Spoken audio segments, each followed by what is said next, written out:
Acompaña, le saluda el maestro Abel Ruiz. Muy buenas noches.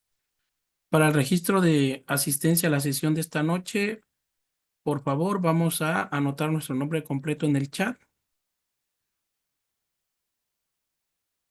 y en un momentito iniciamos. Todos sean bienvenidos. Les saluda el maestro Abel Ruiz a nuestra sesión. Gracias por acompañarnos, los alumnos que nos acompañan. Gracias a todos, a Nazaria, a Juan Carlos, a Cecilia, a Mariana Reyes, a Citlali. Muy bien. Estará aquí presente la alumna que me pidió información del diplomado en el Messenger. ¿Estará presente la que me solicitó información? Creo que no está, ¿verdad?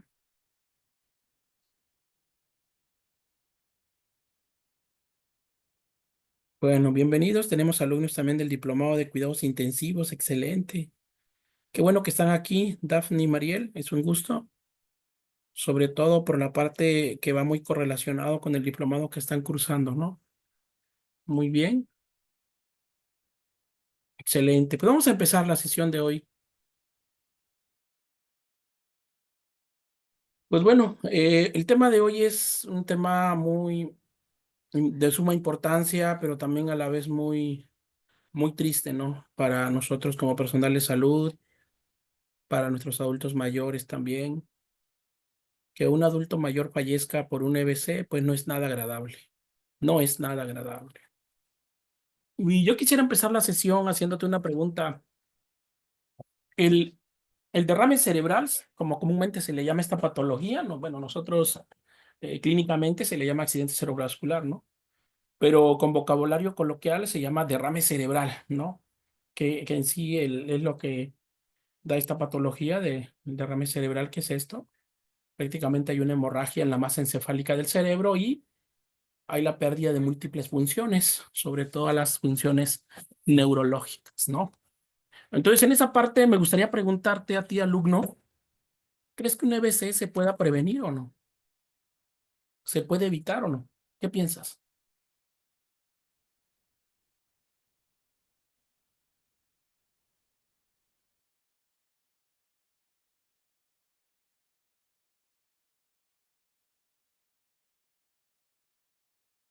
Sí, se puede prevenir, desde luego que sí. Sí, muy bien. Y es ahí donde está la importancia de nosotros como personal de enfermería, ¿no? Es donde entramos nosotros, alumnos. Tú como enfermera que estás en un centro de salud, tú como enfermera que vives en tu colonia, tú como enfermera que trabajas en un hospital, tú como enfermera que trabajas en alguna dependencia de gobierno, es muy importante. Se puede prevenir, sí. Y pues bueno, vamos a ver el evento vascular cerebral o el derrame cerebral en el adulto mayor. ¿Qué impacto tiene en el adulto mayor? Y sobre todo, ¿qué intervenciones de enfermería voy a realizar yo como enfermera o enfermero con mi paciente? Muy bien, para los alumnos que se están agregando, favor de anotar nombre completo en el chat para registro de asistencia. Muy bien. Pues bueno, vamos a la primera pregunta de esta tarde y aquí está en tu pantalla. ¿Lo puedes ver? ¿Quién desea participar? ¿Quién me puede decir? ¿Estás preparado o preparada para cuidar a mamá o a papá con EBC, con secuelas de derrame cerebral? ¿Estamos preparados? Ok, No, vamos a profe, preguntar. nadie está preparado para eso, la verdad. Ok, bien, así es. Vamos a preguntarle a Daphne Mariel. ¿Estás preparada, Daphne, para esta situación?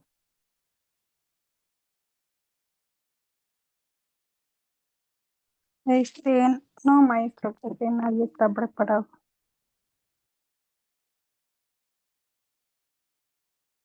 Gracias. Nazaria, ¿qué piensas, Nazaria?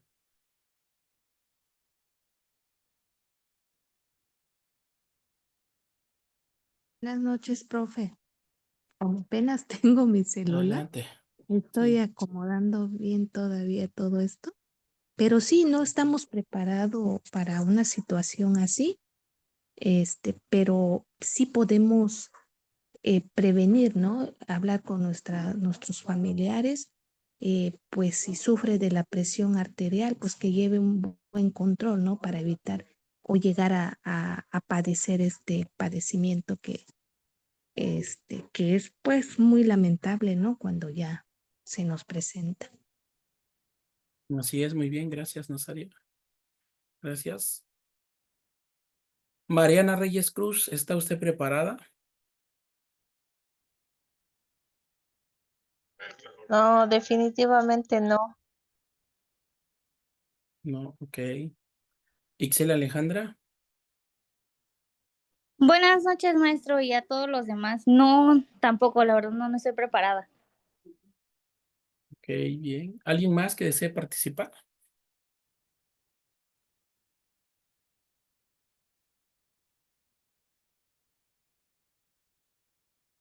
Bien, vamos a continuar.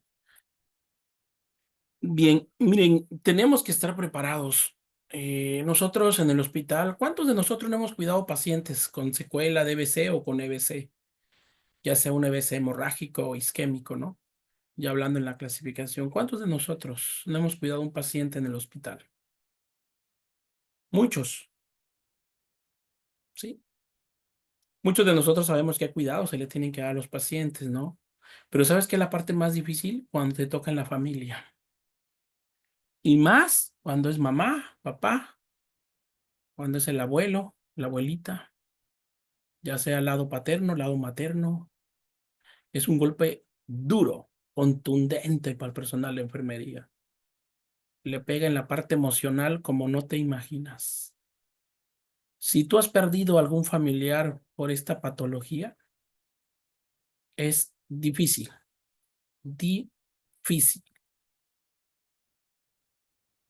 Aquí va a depender del grado, fíjate bien, de afectación que tenga este evento vascular cerebral, del grado de afectación a nivel cerebral, ¿sí? Hay pacientes, a mí me tocó ver un caso de una paciente en la ciudad de Oaxaca, como parte de Agencia de Enfermería La Guadalupana, la tuvimos cuidando. La tuvieron 3 años. La señora tenía muerte cerebral total, ocasionado por un derrame cerebral fulminante. Su cerebro, pues, estaba muerto de la paciente, pero todas las demás funciones vitales estaban bien. Entonces la familia se resistió a invertir, a cuidar en su mamá, se le instaló una sonda de gastrostomía, se le daba alimentación, cuidados, autocuidados, todo lo que requiere un paciente encamado. Y así estuvo la señora 3 años. ¿Era recuperable esa paciente? La respuesta es no. No era recuperable la paciente, pero la familia lo mantuvo 3 años y finalmente de qué falleció. Una de las grandes complicaciones, porque era un adulto mayor la paciente, ¿por qué falleció? Porque le dio neumonía. Falleció por neumonía. Ya no se recuperó. Te comparto que yo pasé por esta mala experiencia. Porque es una mala experiencia, no podemos decir que es una bonita experiencia para nada, para nada. Desafortunadamente mi padre falleció de eso, de un EBC, y recuerdo bien la fecha. El evento se le presentó el 28 de octubre del año 2006. Falleció 6 de noviembre del año 2006. Es un golpe pero duro, fulminante, fulminante. No estamos preparados para ver morir a papá y a mamá. Nadie está preparado, nadie. Y más cuando se trata de un EBC. El 28 de octubre del 2006 me despierto temprano, mi mamá me levanta y me dice que vaya a ver a mi papá que estaba tirado en el terreno. Yo en ese momento estaba estudiando la licenciatura en enfermería en la Escuela de Enfermería de Tehuantepec, Oaxaca. Apenas iba en primer semestre. Apenas estaba viendo lo de huesos, lo de anatomía humana. Entonces yo llego, yo ni siquiera me habían enseñado a mí a medir la presión, nada de eso. Nada de eso sabía yo, ni medir. Y te digo, ya llevaba yo en la escuela, iniciamos en agosto del semestre, agosto, septiembre. Y octubre ya llevaba 3 meses en la escuela, pero yo no sabía ni medir la presión ni nada. Y desde ahí, con esa parte, yo me traumé con esto. Les comparto, yo soy profesor de aula, doy clases en la escuela de enfermería. ¿Y qué creen que lo primero le enseño al alumno? ¿Qué creen que le enseño primero al alumno de primer semestre? ¿Qué creen que le enseño? Tomar los signos vitales. Exacto, lo primerito, a mí lo que me interesa es que aprendas a medir la presión, porque yo me traumé literal con eso, ¿sí? Posteriormente, pues nos lo llevamos en 2006 todavía existía, los que son de aquí de la región del Istmo se han de acordar del Hospital Civil de Salina Cruz, que existía todavía en el centro, ¿no? Ahí llevamos en un taxi a mi papá, y siempre los médicos desafortunadamente son inhumanos, son inhumanos, inhumanos. Yo creo que los médicos deberían llamar una materia que se llama bioética. Bioética y psicología, yo creo, ¿no? Tienes que tener tacto para decirle al familiar de que su paciente se va a morir. O sea, ya sabemos que se va a morir, es una realidad. Pero hay que saber cómo se lo vas a decir. Tampoco vamos a hacer de golpe. Yo recuerdo que pasó el 28 en la noche. Eso fue, el evento le sucedió a las 7 de la mañana del 28 de octubre. Para la noche, tuvimos toda la noche ahí. Fue la primera vez que yo estaba en un hospital cuidando pues un familiar. El día 29 en la mañana me dijo, le vamos a hacer una tomografía y se va a ir a Juchitán, pero aquí no cuenta, ustedes lo van a pagar. ¿Y cuánto cuesta? 5,000 pesos. Y bueno, tratamos de conseguir el dinero, se le hace la tomografía del cráneo y ya regresamos con el resultado, ve el médico la tomografía que se le muestra y viene y me dice, bueno, nos dice a todos, ¿no? A mi hermano y a mí, dice, pues tu papá se va a morir, tu papá ya está prácticamente muerto, mejor llévatelo porque se va a morir. Se muere aquí, no vas a tener dinero para llevártelo, ¿cuánto te va a cobrar una funeraria? 13, 20,000 pesos, mejor llévatelo así como está, paga una ambulancia en la Cruz Roja y llévatelo que se vaya a morir a tu casa. ¿Cómo lo crees? ¿Cómo ves eso? Duro, duro golpe. Yo en ese tiempo tenía 19 años de edad. Fue contundente ese golpe, ¿eh? Y tenía lo bueno que estaba mi hermano mayor y pues buscamos como pudimos. Al día siguiente lo egresamos con una ambulancia y lo llevamos a casa. Y ahí en casa es donde vino la parte difícil, la parte complicada, ¿no crees? Primero, un paciente con EBC, primero necesita oxígeno. Y a nosotros nunca nos dijeron que iba a necesitar oxígeno. Nada más nos lo entregaron como si fuera un aparato, ¿sí? Necesita oxígeno, se trajo la sonda urinaria, lo que es una sonda Foley, se trajo una sonda nasogástrica a casa, que se vino con eso, porque por ahí se iba a alimentar por sonda nasogástrica, porque él tenía un EBC hemorrágico, ¿sí? Todo. O sea, tenía sangre en el cerebro, literalmente hablando, ¿no?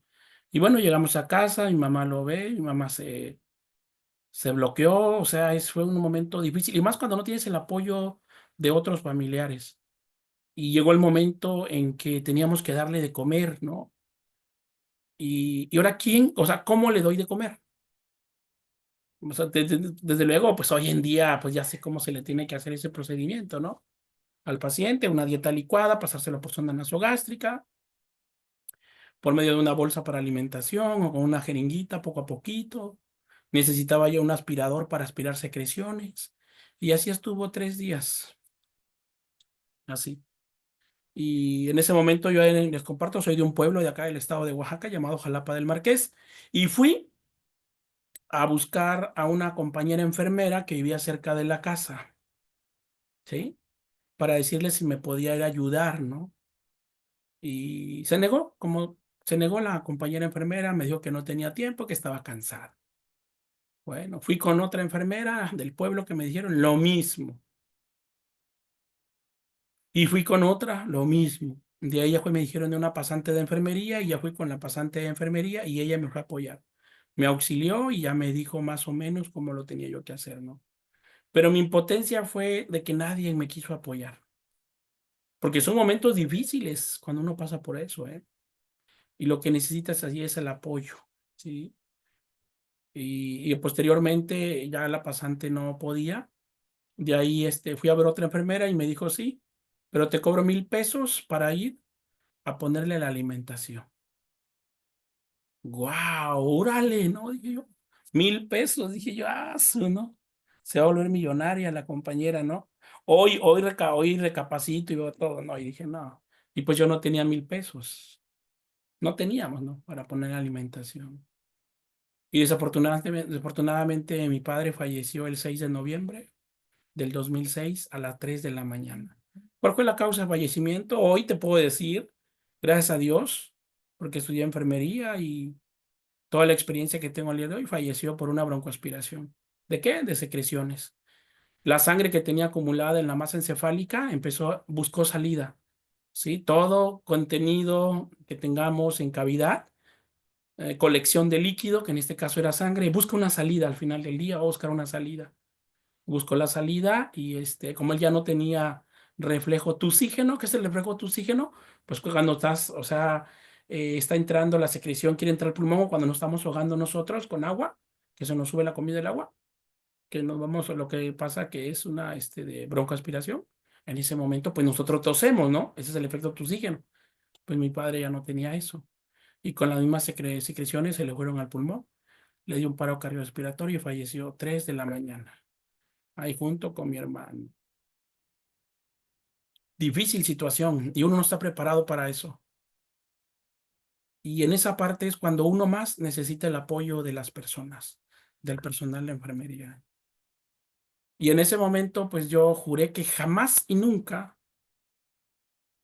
me iba a negar a ir a apoyar a un paciente. A mí me han ido a hablar a las 3 de la mañana. Yo voy y no les cobro. No les cobro yo. Y también por esa razón fue que yo crié Agencia de Enfermería La Guadalupana, porque nosotros nos dedicamos a cuidar pacientes a domicilio en el estado de Oaxaca. Y muchos de mis trabajadores dicen, oiga, jefe, le está cobrando muy barato al paciente. No, le digo, porque tú no sabes lo que está viviendo esa familia, tú no sabes el gasto que tiene. Yo me he dedicado a reclutar enfermeras del estado de Oaxaca y hay compañeritas que vienen y dicen, si a mí me paga por 12 horas 2,000 pesos, le cuido al paciente.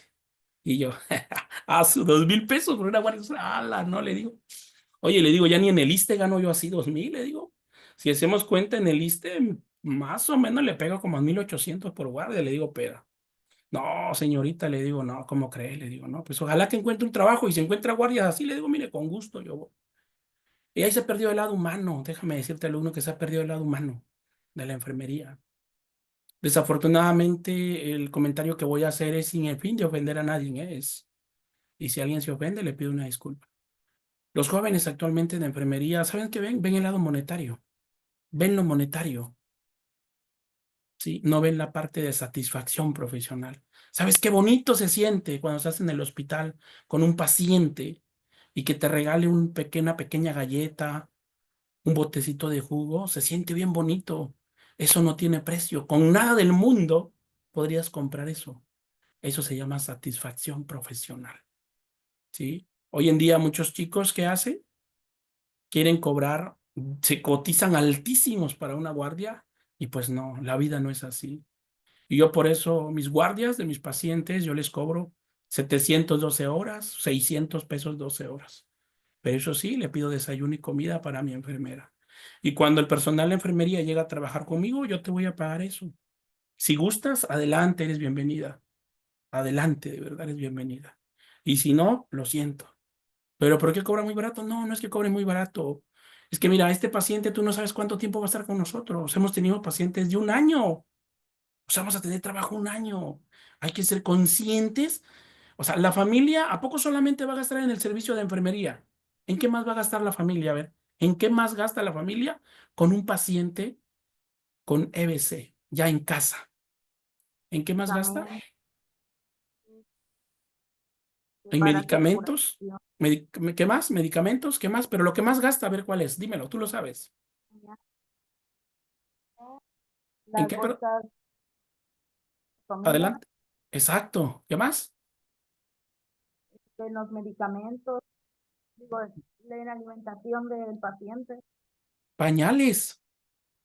medicamentos, pañales, Sí, toallas. exacto. Y yo le preguntaba a mi personal de enfermería, oigan, ¿y ustedes quieren trabajadores? ¿A poco los familiares de los pacientes ya no van a comer? ¿A poco ellos no comen? ¿Ellos no tienen necesidades? Sí tienen necesidades. Es difícil. Es difícil. Y yo Los lo gastos viví. de lo Así es, exactamente. O sea, son muchos gastos que engloban. Y desafortunadamente muchos chicos que quieren cuidar a pacientes con EBC quieren cobrar de 1,000, 1,200 por turno.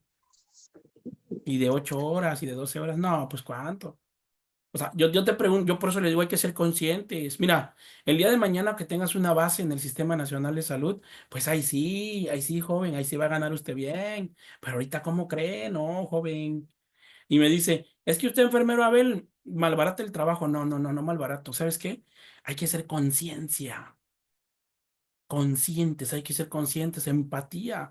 La familia aparte ya está desgastada emocionalmente, económicamente, y tú quieres cobrarle 2,000 pesos por una guardia. No, pues ¿dónde? ¿Dónde? ¿Cómo crees?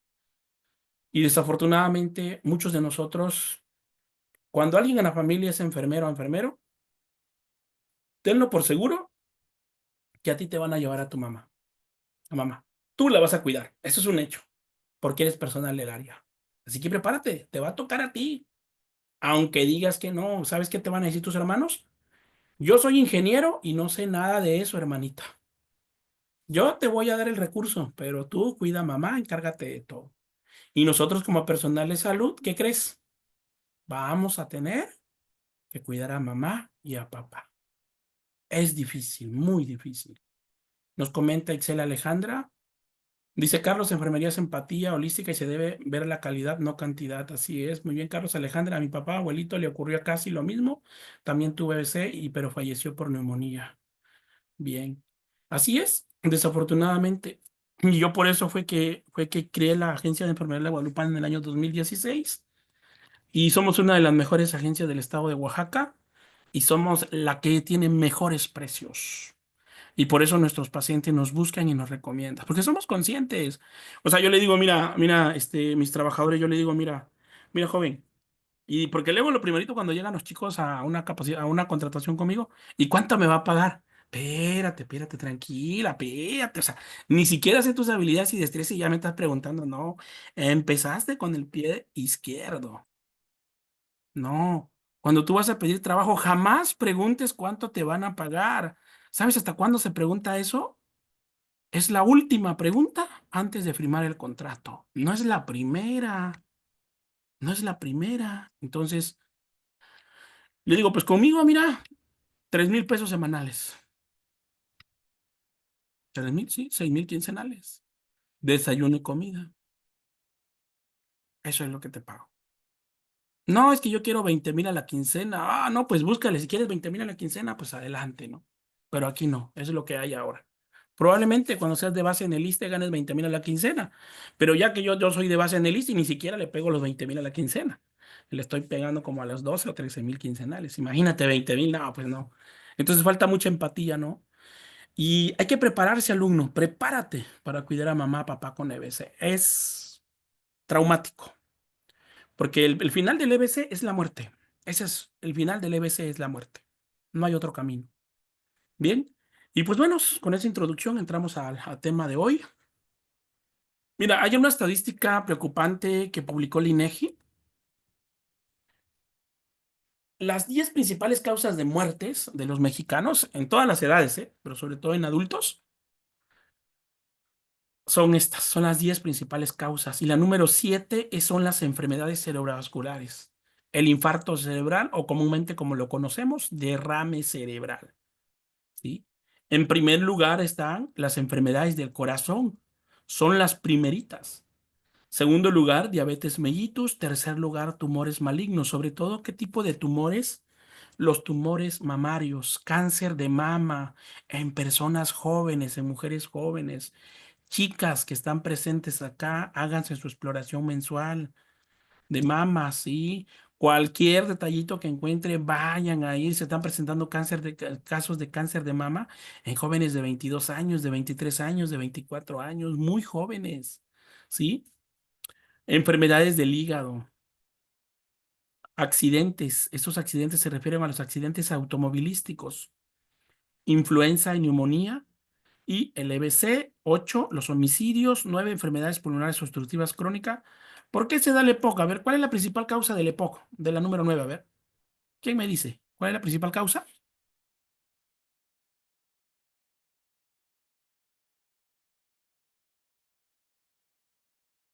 Tabaquismo, tabaquismo crónico en el EPOC. Tabaquismo crónico, ¿sí? Y 10, insuficiencia renal. Entonces hoy nos toca a nosotros sesionar el EBC. Y aquí está. ¿Qué es el EBC? Bueno, pero antes vamos a leer un mensaje, dice Susana. Está muy bien, cuando yo empecé a trabajar en la Ciudad de México, de los cuidados en el hogar ganaba al mes 1,800. Ok, Susana. Bien, gracias. El EBC o la enfermedad cerebrovascular es la primera causa de muerte en los países desarrollados y la segunda en España después de la cardiopatía isquémica. Primera causa de muerte en los países desarrollados. Imagínate, países desarrollados es México. Primera causa de muerte.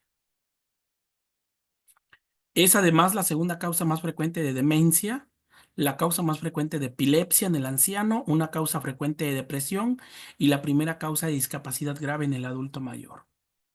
¿Y sabes por qué la depresión? A ver, vamos a hablar de un adulto mayor que le da un EBC hemorrágico parcial, ganó salir, le hicieron cirugía, le drenaron el hematoma, la sangre que tenía en la masa encefálica en el cerebro, pero quedó con hemiplegia del lado izquierdo. ¿Por qué va a presentar depresión ese paciente? ¿Por qué creen? Si está vivo, si la libró, ¿por qué presentaría depresión?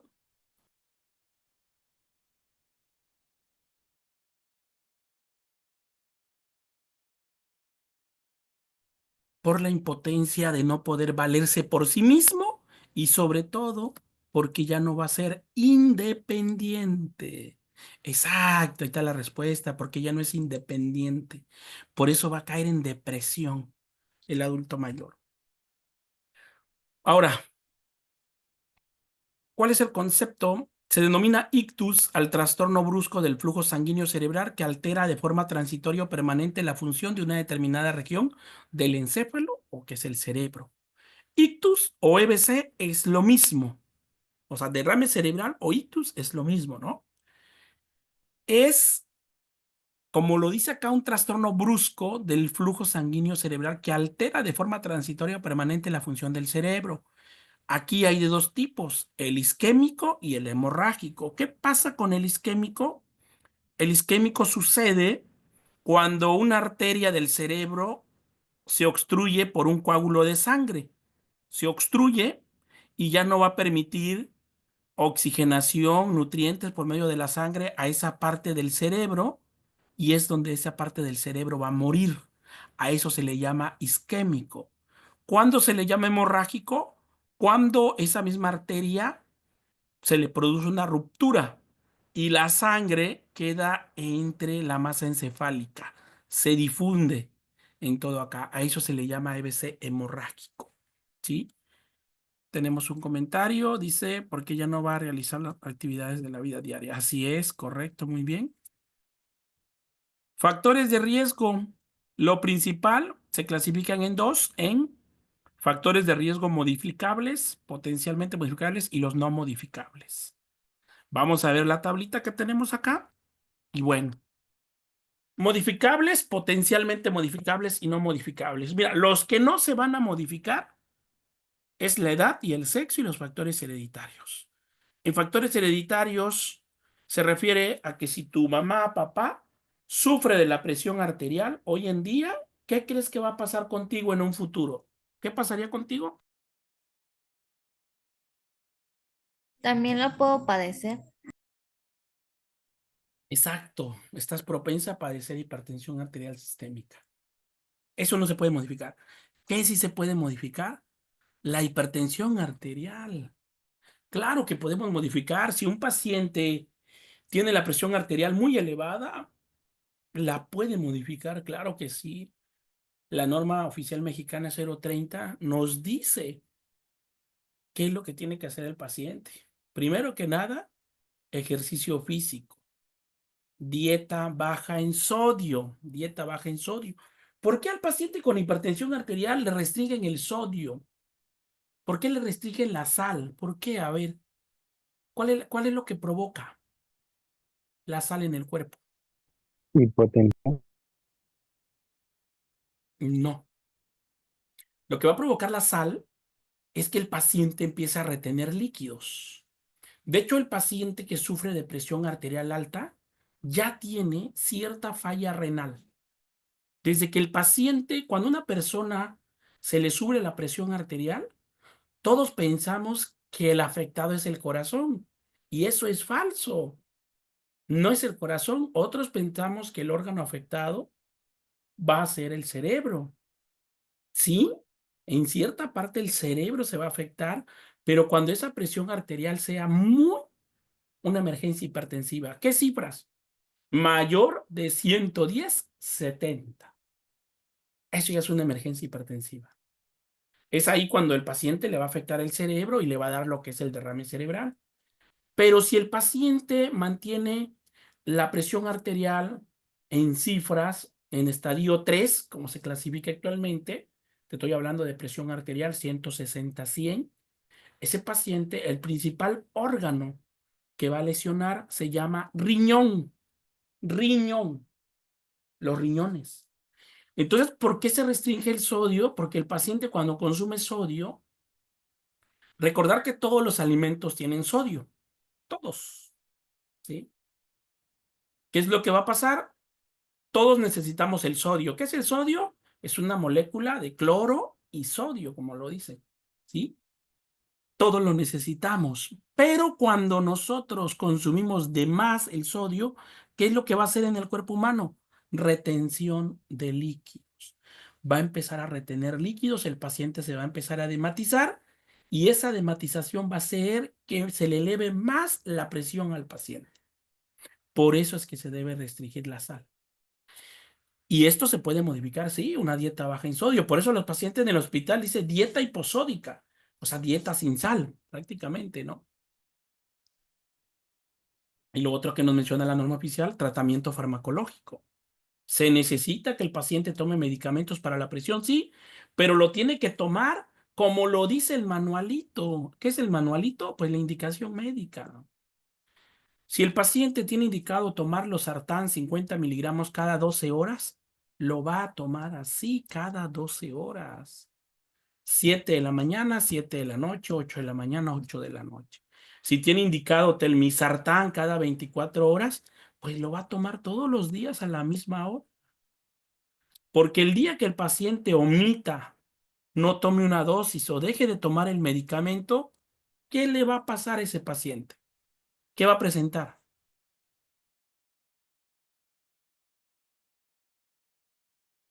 Una elevada de la presión arterial, se le va a elevar la presión arterial y finalmente, si no se controla en el momento esa hipertensión arterial, ese paciente le va a dar un EBC, ¿sí?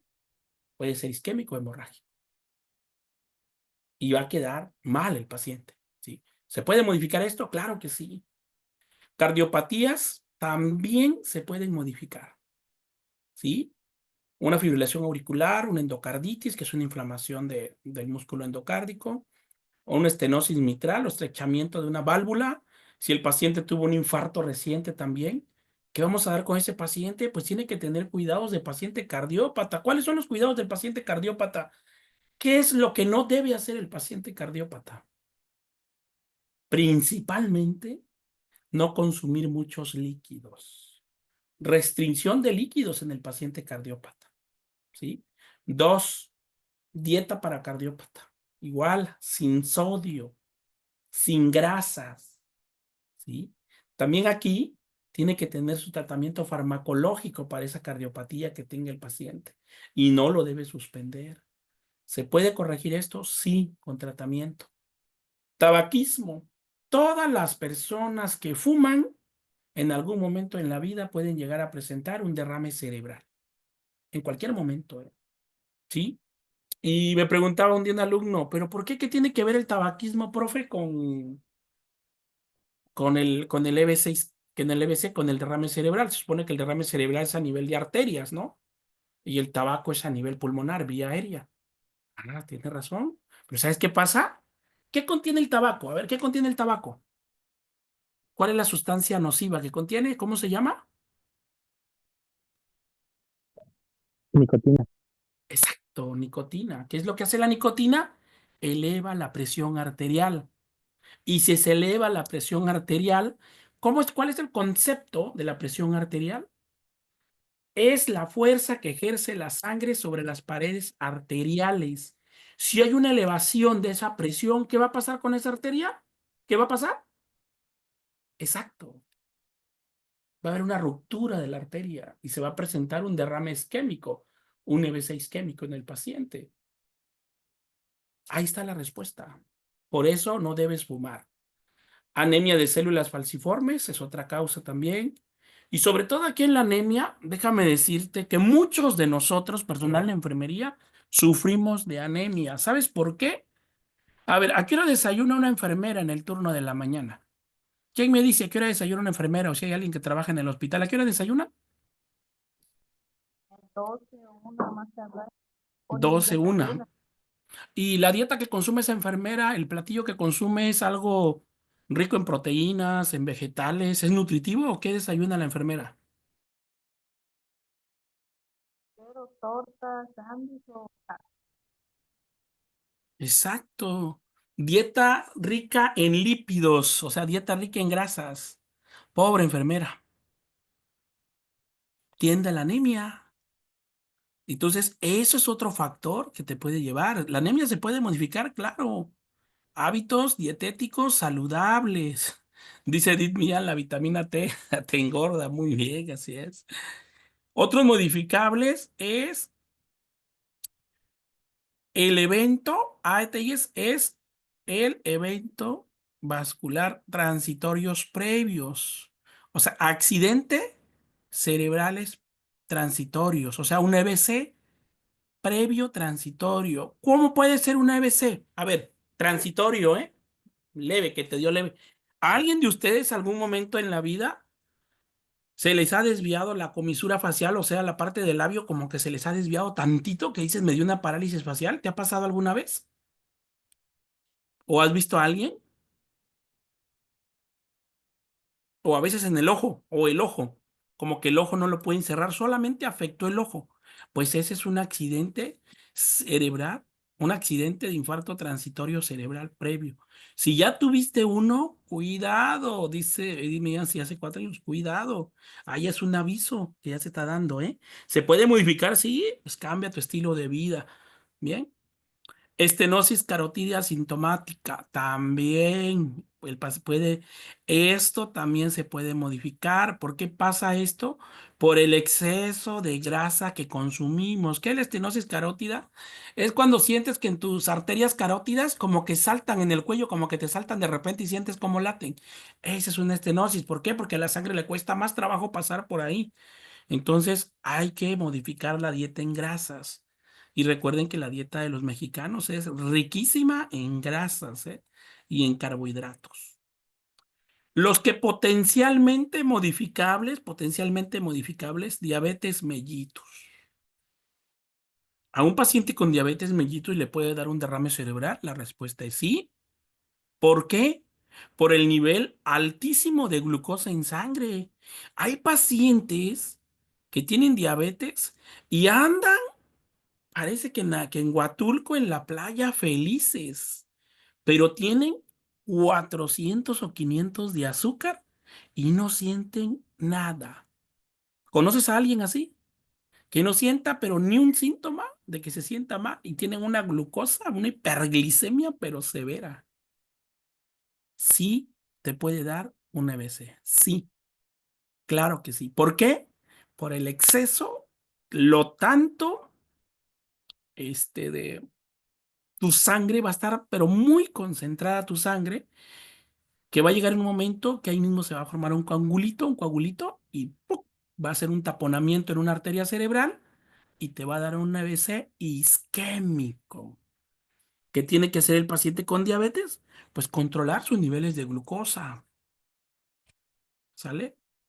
La hipertrofia ventricular, ese es un problema del corazón que tiene que tener el paciente ahí.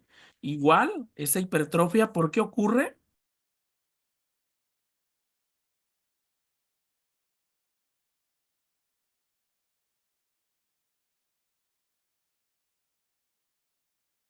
¿Por qué ocurre la hipertrofia ventricular? ¿Saben por qué? Esto ocurre en los pacientes que sufren de hipertensión arterial. Un paciente que ya lleva muchos años con hipertensión arterial y no está controlada. ¿Qué significa la palabra hipertrofia? ¿Qué significa? ¿Alguien me puede decir?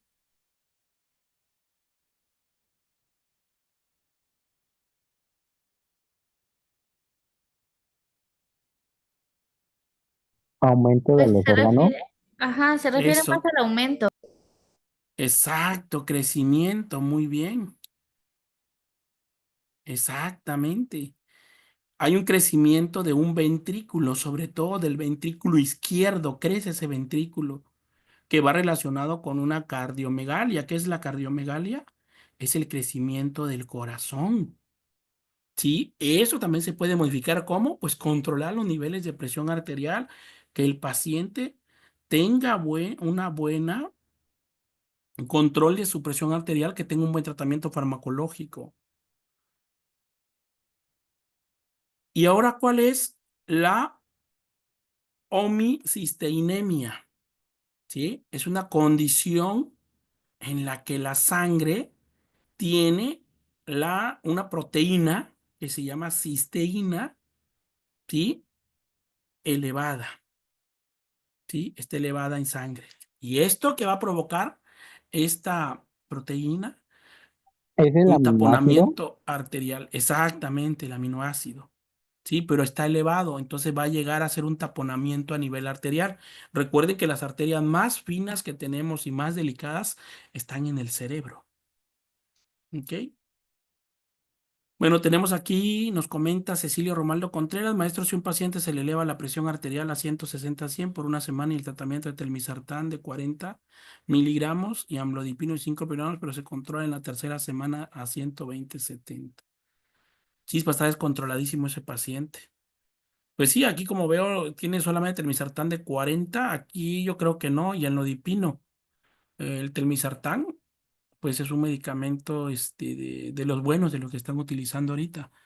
Y aparte tiene un amlodipino, también le ayudaría, pero aquí lo que tendríamos que darle, hay que darle un medicamento diurético.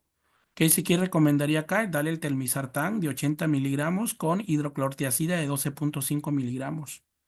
Darle una tableta cada 24 horas y valorar la presión arterial. Y el alodipino, pues se lo puede dejar también una cada 24 horas. Pero aquí, ¿sabes cuál es el problema, Cecilia? Aquí es la dieta del paciente. Es la dieta. ¿Saben lo que es malísimo para la presión arterial? La cafeína. ¿Y qué le gusta tomar a nuestro adulto mayor? A ver, ¿qué le encanta tomar al adulto mayor a esta hora? Más ahora que está haciendo frito. A ver, ¿qué le gusta? El café. Ah, Tu el café, cafecito ¿no? con pan. Oh, riquísimo en cafeína, el cafecito y todavía el pancito, ¿no? Y de yema. Entonces, eso tenemos que evitar. Ahí está la clave, Cecilia. El café, ¿sale? Por ahí hay que ver los hábitos dietéticos del usuario, por eso se está descontrolando mucho el paciente. O lo otro que tiene que checar también, Cecilia, hay que verificar lípidos en sangre, hay que ver cómo está su colesterol, su triglicéridos de ese paciente, porque también eso puede ocupar, ¿sale? Y pues estos son todos los factores que nos puedan llevar a nosotros a darnos un EBC alumno, ¿sí? Ahora, todos nosotros en algún momento en la vida vamos a sufrir de la presión arterial. A ver, ¿quiénes de los presentes ya sufren de la presión arterial acá? Empiezo yo me anoto. ¿Sufre de hipertensión arterial? ¿Alguien más?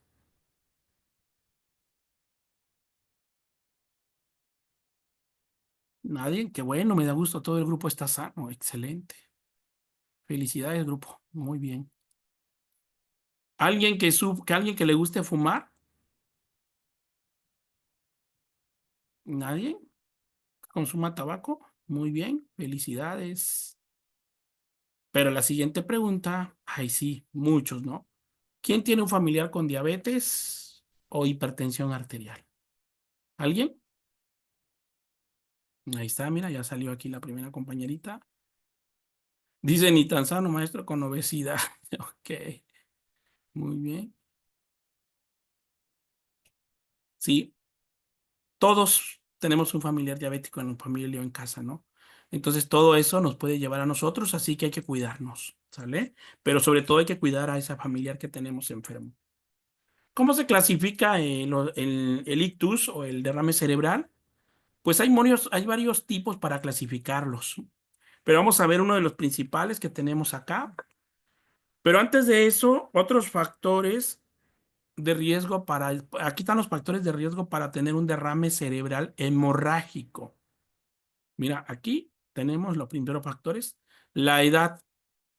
O sea, entre más grande seas, hay más riesgo. Dos cruces significa que es muy probable que lo tengas y una cruz que puede ser que sí. ¿Sí?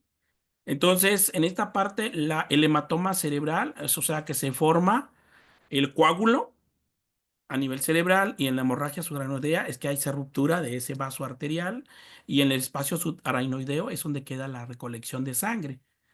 Otro de los factores para sufrir ictus hemorrágico, derrame cerebral hemorrágico, el sexo, ¿sí? En cuanto a lo hemorrágico, es positivo en cuanto al sexo. ¿A quién afecta más? Afecta más a los hombres. ¿Por qué creen que afecte más a los hombres? A ver, LBC.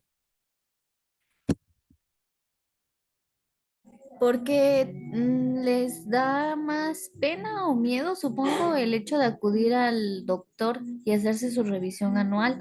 De hecho, pues mi abuelito no le gustaba ir a su revisión ni nada, pues mi abuelita siempre le decía que la acompañara, que fuera y todo, pero no, le decía que no, que se sentía bien.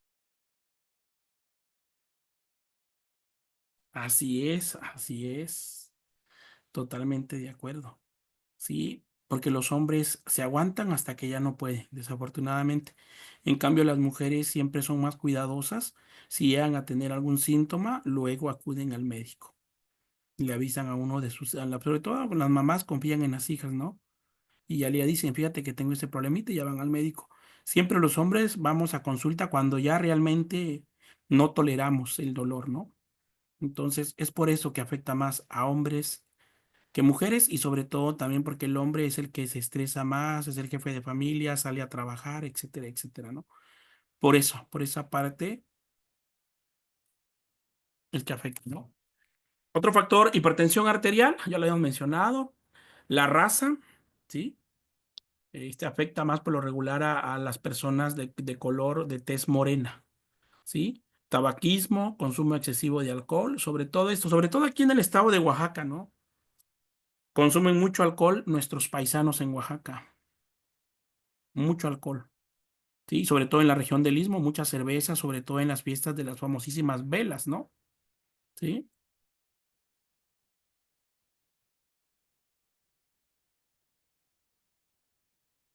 ok, continuamos entonces.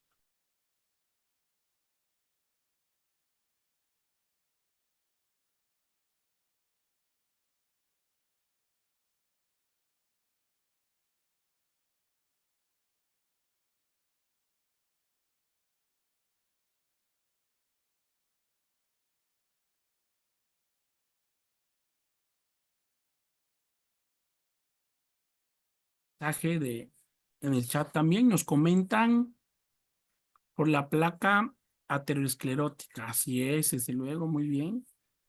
Así es malo el alcohol. La anticoagulación también es otro factor de riesgo. Sobre todo hay pacientes que después del COVID, ¿sí? Después de COVID muchos pacientes quedaron con tratamiento para la coagulación sanguínea, ¿no? El famoso medicamento que se llama Rivaroxaban, que es un anticoagulante, ¿sí? Pacientes que toman eso también tienen el riesgo, ¿sí? De padecer eso. La angiopatía amiloide y la hipocolesterolemia también, ¿sale? Es evidencia que puede llegar a ocurrir también eso. Ok, pero bueno, aquí entonces en esta parte vamos a ver la clasificación que existe. La primera clasificación que tenemos, alumno, es Un infarto de circulación total anterior, el TACI, este tipo de infarto de circulación anterior total, ¿cómo se llama? Para que se cumpla, tiene que tener los siguientes 3 criterios. Primero, el paciente tiene que tener una disfunción cerebral superior. Debe haber afasia, discalculia, alteraciones visoespaciales, ¿sí? ¿Qué es la afasia? ¿Alguien me puede decir qué significa afasia?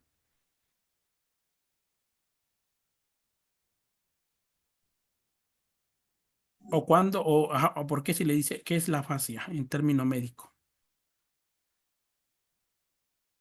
Trastorno del lenguaje. Exactamente. No puede hablar el paciente. O sea, está el paciente ahí, ya se le está dando el infarto. Ya le está dando el infarto cerebral, ¿eh? Y dice, ¿qué te pasa, abuelito? No puede hablar. Se está infartando el abuelito, ¿eh? Ahora, ¿qué es discalculia?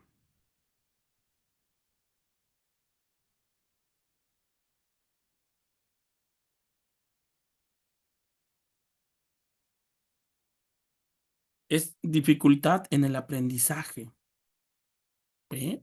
Eso es. O alteraciones visoespaciales, que el paciente te empieza a decir, y muchas veces en el hospital a nosotros nos ha pasado, ¿no? ¿Ya viste quién está ahí parado? Mira, ahí está alguien. ¿Ya viste esa araña que está ahí? Se está subiendo por allá arriba. Mira, ahí está, ¿ya lo viste? Esos son alteraciones visuales. Tiene que cumplir también que tiene que tener un déficit motor o sensitivo en al menos 2 o 3 áreas siguientes, en la cara, brazo o pierna. ¿Qué quiere decir? Que tenga una pequeña parálisis o disminución de la movilidad, ¿sale? Y por último, una hemianopsia homónima. ¿Qué es eso? Para que cumpla este primer criterio diagnóstico.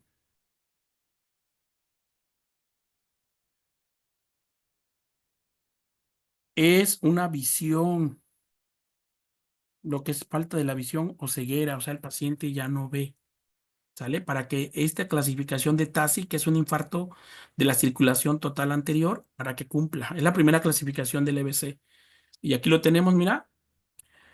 El accidente cerebrovascular, según su etiología y topografía, pues bueno, aquí tenemos el hemorrágico, se puede dar en cerebral, en la parte parenquimatosa, en la parte lobular profunda o en el tronco cefaloencefálica cerebelosa, ¿sí? O puede ser en el espacio subaranoideo nada más, ¿sale? En cambio, el isquémico es focal y a veces lo mejor que sería es que sea focal. ¿Sí? Y que sea transitorio, o sea, un infarto cerebral, un accidente, un infarto de accidente transitorio. Cuando es isquémico, es global, pues desafortunadamente eso es malo. Pero cuando es infarto cerebral total, ahí sí afecta todo, mira, todo. Puede ser aterotrombótico, cardioembólico, de causa, bueno.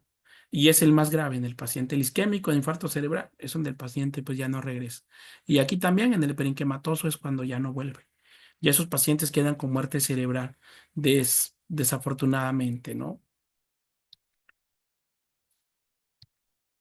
Estas son las clasificaciones, no nos vamos a meter mucho en eso, ¿sale? Para no confundirnos. Ya sabemos que es un derrame cerebral, que es lo que puede pasar, ¿no? Vamos a ver el diagnóstico. Para el diagnóstico es fundamental hacer una historia clínica completa del paciente, que debe incluir datos personales del paciente, haciendo hincapié en los factores de riesgo cardiovasculares que nuestro paciente está presentando. Tiene que tener una historia actual del evento. ¿A qué se refiere eso? ¿Cuándo empezó el paciente con ese problema? ¿Desde cuándo?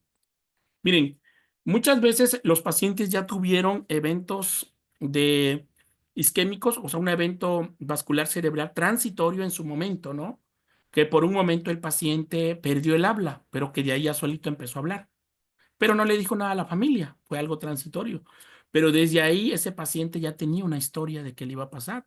Y ahora pues ya se desarrolló el evento totalmente, ¿no? Tiene que hacerse una exploración física que incluya una valoración neurológica completa.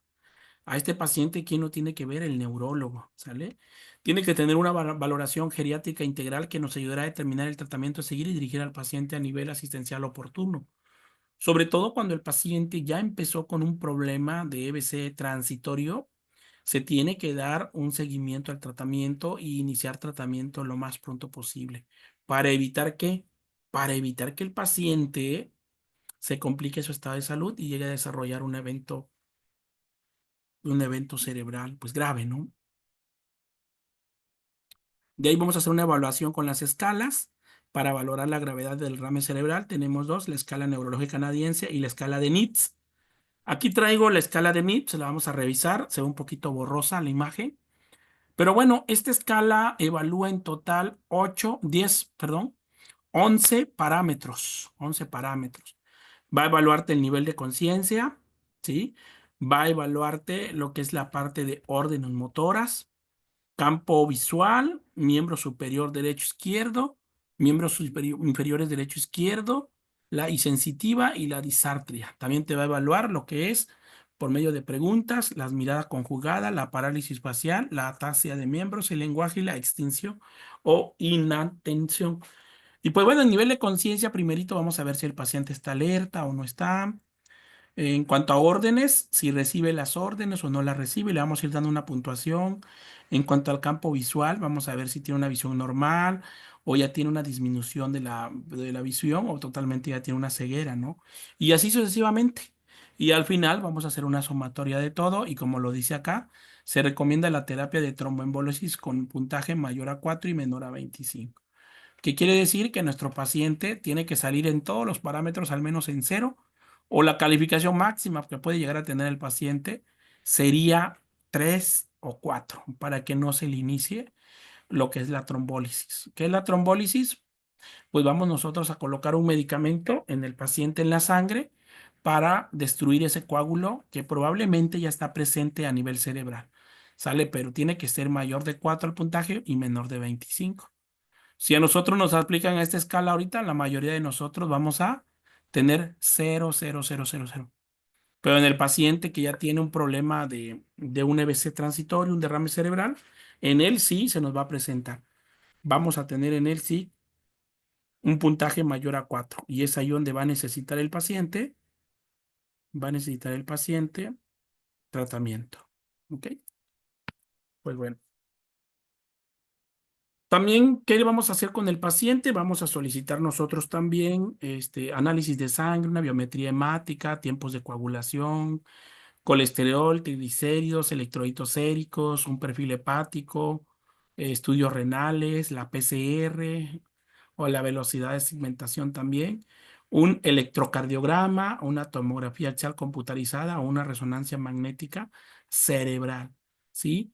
También podemos tener otros estudios más para complementar los estudios más de diagnóstico como un Doppler, un angiotec también, una angioresonancia también, una resonancia magnética con difusión o perfusión, un ecocardiograma, una radiografía de tórax, una punción lumbar o incluso hasta un electroencefalograma para poder determinar el grado de lesión a nivel cerebral que tenga mi paciente, ¿no? Pero esto más que nada se van a encargar los médicos en esta parte, ¿no? De dar este diagnóstico. Bueno, vamos a continuar entonces. Ahora sí entramos a los diagnósticos de enfermería de nosotros. Bien, regálame 15 segunditos y regreso, por favor.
Bueno, continuamos. Ok, bien, en esta parte de aquí es donde entra la enfermería profesional, donde entramos nosotros, ¿no? En su pantalla tienen los diagnósticos de enfermería. Y esto es lo que hizo que la profesión de enfermería, que nosotros como enfermeros y enfermeras nos profesionalizáramos, ¿sí? Esto nos dio la profesionalización a nivel curricular, la licenciatura en enfermería. Los médicos acabamos de ver el diagnóstico de cómo se hace el diagnóstico de la patología central que vimos hoy. ¿Cómo se llamó la patología central hoy? ¿Cuál es la patología central del caso? EBC, correcto. Evento vascular cerebral, comúnmente conocido como derrame cerebral o infarto cerebral. ¿Ok? Esa es la parte clínica, la parte médica que acabamos de revisar. Ahora vamos a ver los diagnósticos de enfermería que nosotros como personal de enfermería vamos a detectar, a diagnosticar en nuestro paciente. Para esto yo tuve que hacer una guía de valoración. La primera etapa del proceso de atención a enfermería se llama valoración de enfermería. Para ello yo tuve que aplicar mi guía de valoración de enfermería en mi paciente y así determinar yo mis diagnósticos de enfermería y aquí en pantalla los tenemos. ¿Sí? El primer diagnóstico se llama movilidad física deteriorada o deterioro de la movilidad física. ¿Será correcto que un paciente con EBC tenga ese diagnóstico de enfermería o no aplica? Sí aplica, ¿Qué así aplica? es. Riesgo de trombosis. ¿Será que después del evento tenga el riesgo de presentarse otro trombo? Sobre todo si fue isquémico. Desde luego que sí. Sí. Tercer diagnóstico, riesgo de presión arterial inestable. ¿Será que sí o ya, sobre todo si la causa fue una hipertensión arterial severa? ¿Creen que se le vuelva a subir la presión al paciente o ya no? Sí, sí se le sube. Así es. Perfusión ineficaz de tejido periférico también aplica. ¿Sí? Tenemos también déficit de autocuidado al bañarse. ¿Será que sí o se puede bañar solo don Juanito después del EBC? No se puede bañar. ¿Qué baño le voy a dar a don Juanito? Esponja. Baño de esponja. Y aquí viene la parte triste de los hospitales, de verdad. Mira, déjame contarte, probablemente en tu hospital no pasa, pero donde yo trabajo, el paciente tiene una semana porque tiene EBC y no lo han bañado. ¿Será correcto eso? No, maestro. Así pasa, ¿sí? De verdad que triste. Aquí hay una compañera que también trabaja en el ISSSTE y la compañera Angélica Espinosa no me va a dejar mentir. Una semana y no bañan a los pacientes. No puede ser posible. ¿Cómo crees? No. Y la justificación de los compañeros de otro turno. Turno matutino, ¿sabes qué dice? No me da tiempo. Turno vespertino, repite lo mismo. Turno nocturno, es que en mi turno no se dan baños. Bueno, tienes razón. En tu turno no se dan baños porque es de noche, ¿no? Pero de quién, y turno de fin de semana, ¿qué dice? No lo hago, tampoco me da tiempo. Y así nos tiramos la piedrita todos, ¿no? Entonces debemos tener un poquito de empatía con el paciente, ¿sí? Dice Carlos, se le puede desarrollar una úlcera de evolución, totalmente de acuerdo. Tenemos que tener un poco de empatía, porque déjame decirte que la vida es tan corta para nosotros. Y algún día tú, yo o todos nosotros vamos a estar en una cama de hospital, de verdad. Y acuérdate que en esta vida, con la vara que mides, serás medido. ¿Y qué va a pasar? Pues que desafortunadamente, si tú no bañas a los pacientes hoy en día, te la van a aplicar a ti también. Por ahí, Blanca, ayúdame con ese micrófono, por favor. ¿Me escuchas, Blanca?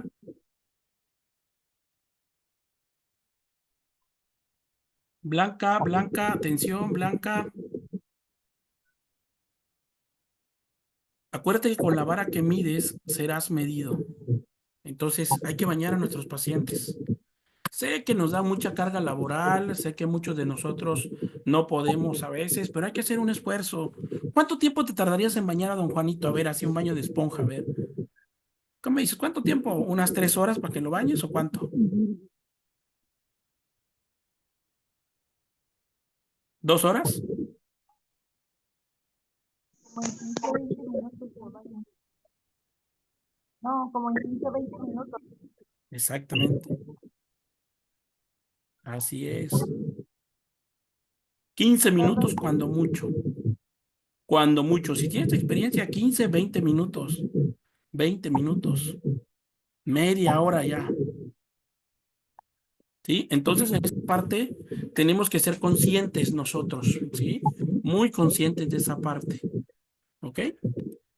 Siguiente diagnóstico de enfermería, vestir el déficit de autocuidado. O sea, déficit de autocuidado, vestir. ¿Será que se aplica? Sí. Sí, pues el pobre paciente no se va a poder poner su ropa.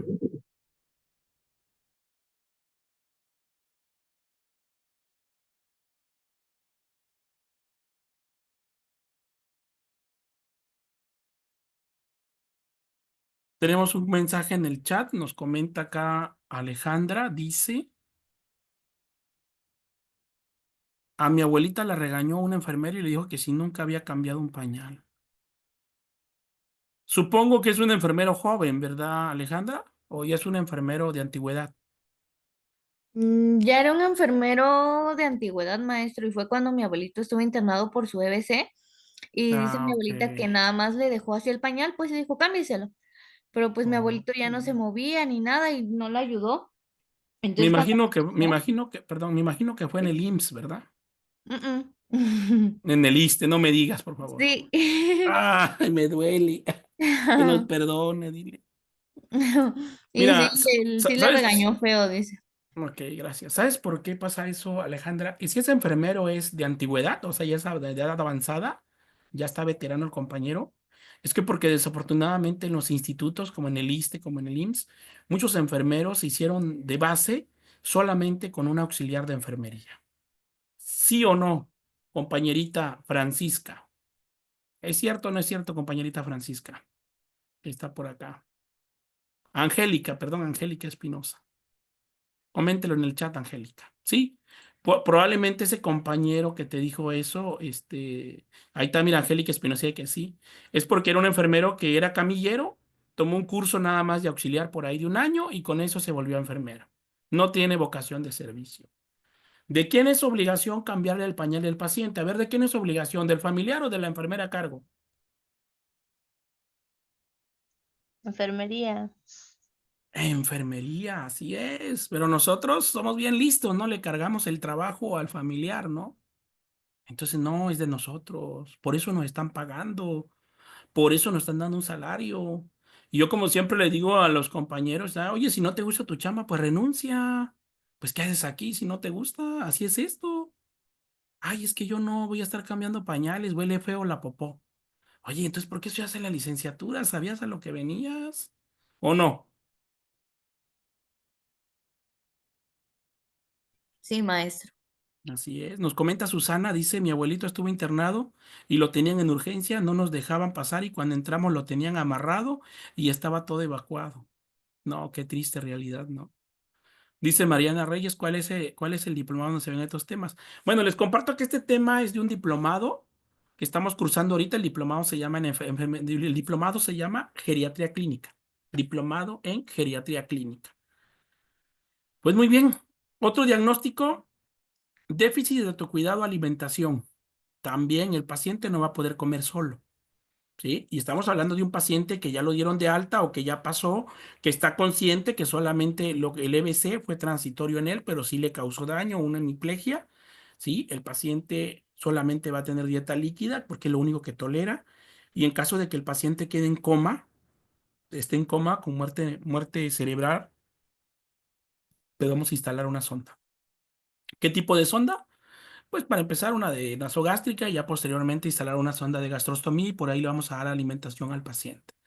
Déficit de autocuidado para ir al baño, desde luego el paciente no va a tener control de esfínter, ni de lo que es, ni de control de esfínter urinario, ni fecal, ¿sí? Esfínteres anales. Entonces el paciente se va a evacuar y se va a hacer miccionar. Entonces ahí, sobre todo la micción es lo que le va a provocar una lesión por presión al paciente. Entonces, eso es lo que tenemos que hacer nosotros rápidamente del EBC. Esos son los diagnósticos de enfermería que le aplican a mi paciente. Ahora, ¿cuáles serían mis intervenciones de enfermería con EBC? Pues aquí tenemos una lista. La ayuda con el autocuidado, transferencia, sobre todo cuando el paciente ya está en casa, ¿no? Lo vamos a pasar de la cama a su reposet o a un sillón que tenga el paciente o a su silla de ruedas, ¿no? Porque luego, desafortunadamente, si el paciente, bueno, si el paciente está consciente y está en proceso de recuperación de CBC, aunque quedó con una hemiplegia, pues el paciente no todo el día tiene que estar en la cama, se tiene que sacar de la cama, se le tiene que mover. Entonces ahí es muy importante que nosotros con el paciente tengamos que tener esa parte, ¿sí? De vigilancia. Tenemos que mover a nuestro paciente, ¿sale? Y la siguiente intervención se llama cambio de posición. ¿Por qué vamos a cambiar de posición al usuario? A ver, ¿quién me dice? ¿Por qué? Para prevenir las úlceras por presión. Exacto. ¿Qué pasa si se le forma una UPP al paciente?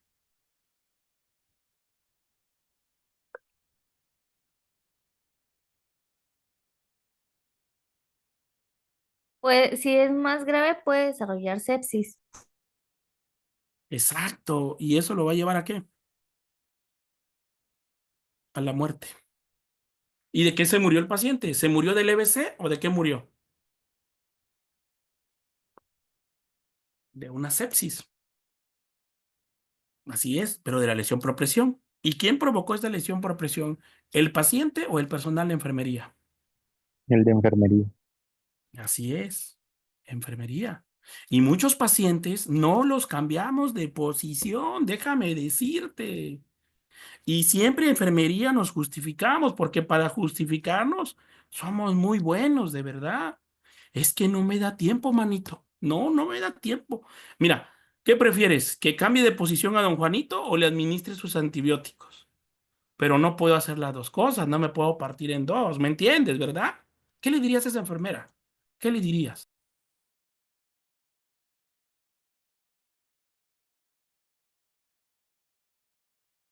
Fácil, que no tiene vocación de servicio. Desafortunadamente todos somos servidores públicos. Cuando tú trabajas en un hospital, eres servidor público. Por eso existe un profesiograma. Y por todo esto que hemos comentado acá, los compañeros en el chat, lo que te estoy comentando, por todo eso nosotros provocamos que se formara el IMSS Bienestar. Por eso se formó el OPD IMSS Bienestar. ¿Sí? ¿Qué es lo que quiere hacer el IMSS Bienestar? Viene a poner órdenes en los hospitales y va a correr a personal de enfermería, los va a dar de baja. ¿Sí? ¿Por qué? Porque hoy en día, no sé si ustedes saben, ya vamos a trabajar por productividad, ¿sí? A ver, enfermera Abel, ¿cuántos baños hizo hoy sábado? Sí, ninguno. Ok. ¿Y el domingo? Ninguno. ¿Y en el mes? Ninguno. ¿En el semestre? Dos. ¿En el año? Dos. ¿Qué van a hacer con el enfermero Abel?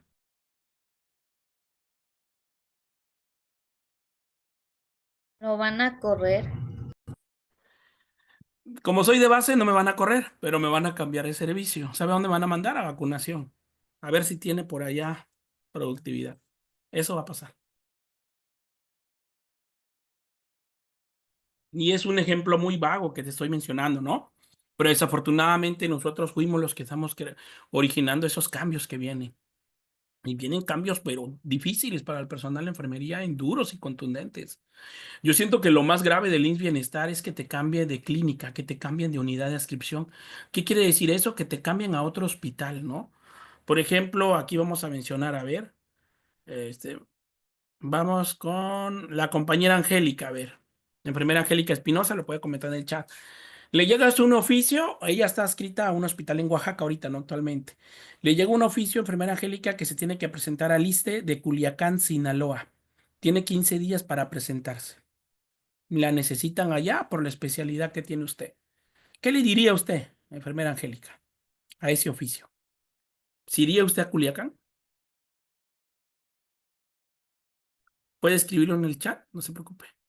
Alejandra, te llega un oficio para que te vayas a Culiacán en una UMF del IMSS, número 23 de Culiacán, Sinaloa.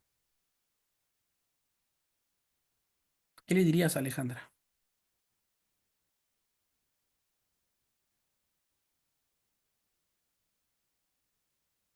¿Te irías, Alejandra? A ver, ya nos contestó, dice Angélica, sí, ok. Mariana Reyes Cruz dice no. ¿Por qué nos iría Mariana Reyes a Culiacán? A ver, coméntenos, ¿por qué no va a Culiacán Mariana Reyes? De hecho, están contratando personal de enfermería en Culiacán ahorita para el Hospital General de Culiacán. ¿Alguien que se quiere ir a trabajar para allá? Carlos, ¿te animas a irte para allá? Tal vez sí, pero después de que termine la licenciatura. Ok, muy bien. A ver, por aquí dice, no, dice, está muy lejos de mi familia, así es. Pero sobre todo el problema que hay en Culiacán ahorita, ¿no? El problema entre cárteles. Sí, me estaba comentando un compañero que trabaja allá en Culiacán, que llegan a urgencias a rematar a los heridos, ¿eh? Ahí. Pobre enfermeros, dice que hay muchos enfermeros que ya se volvieron diabéticos. ¿Por qué crees que se volvieron diabéticos los compañeros de urgencia?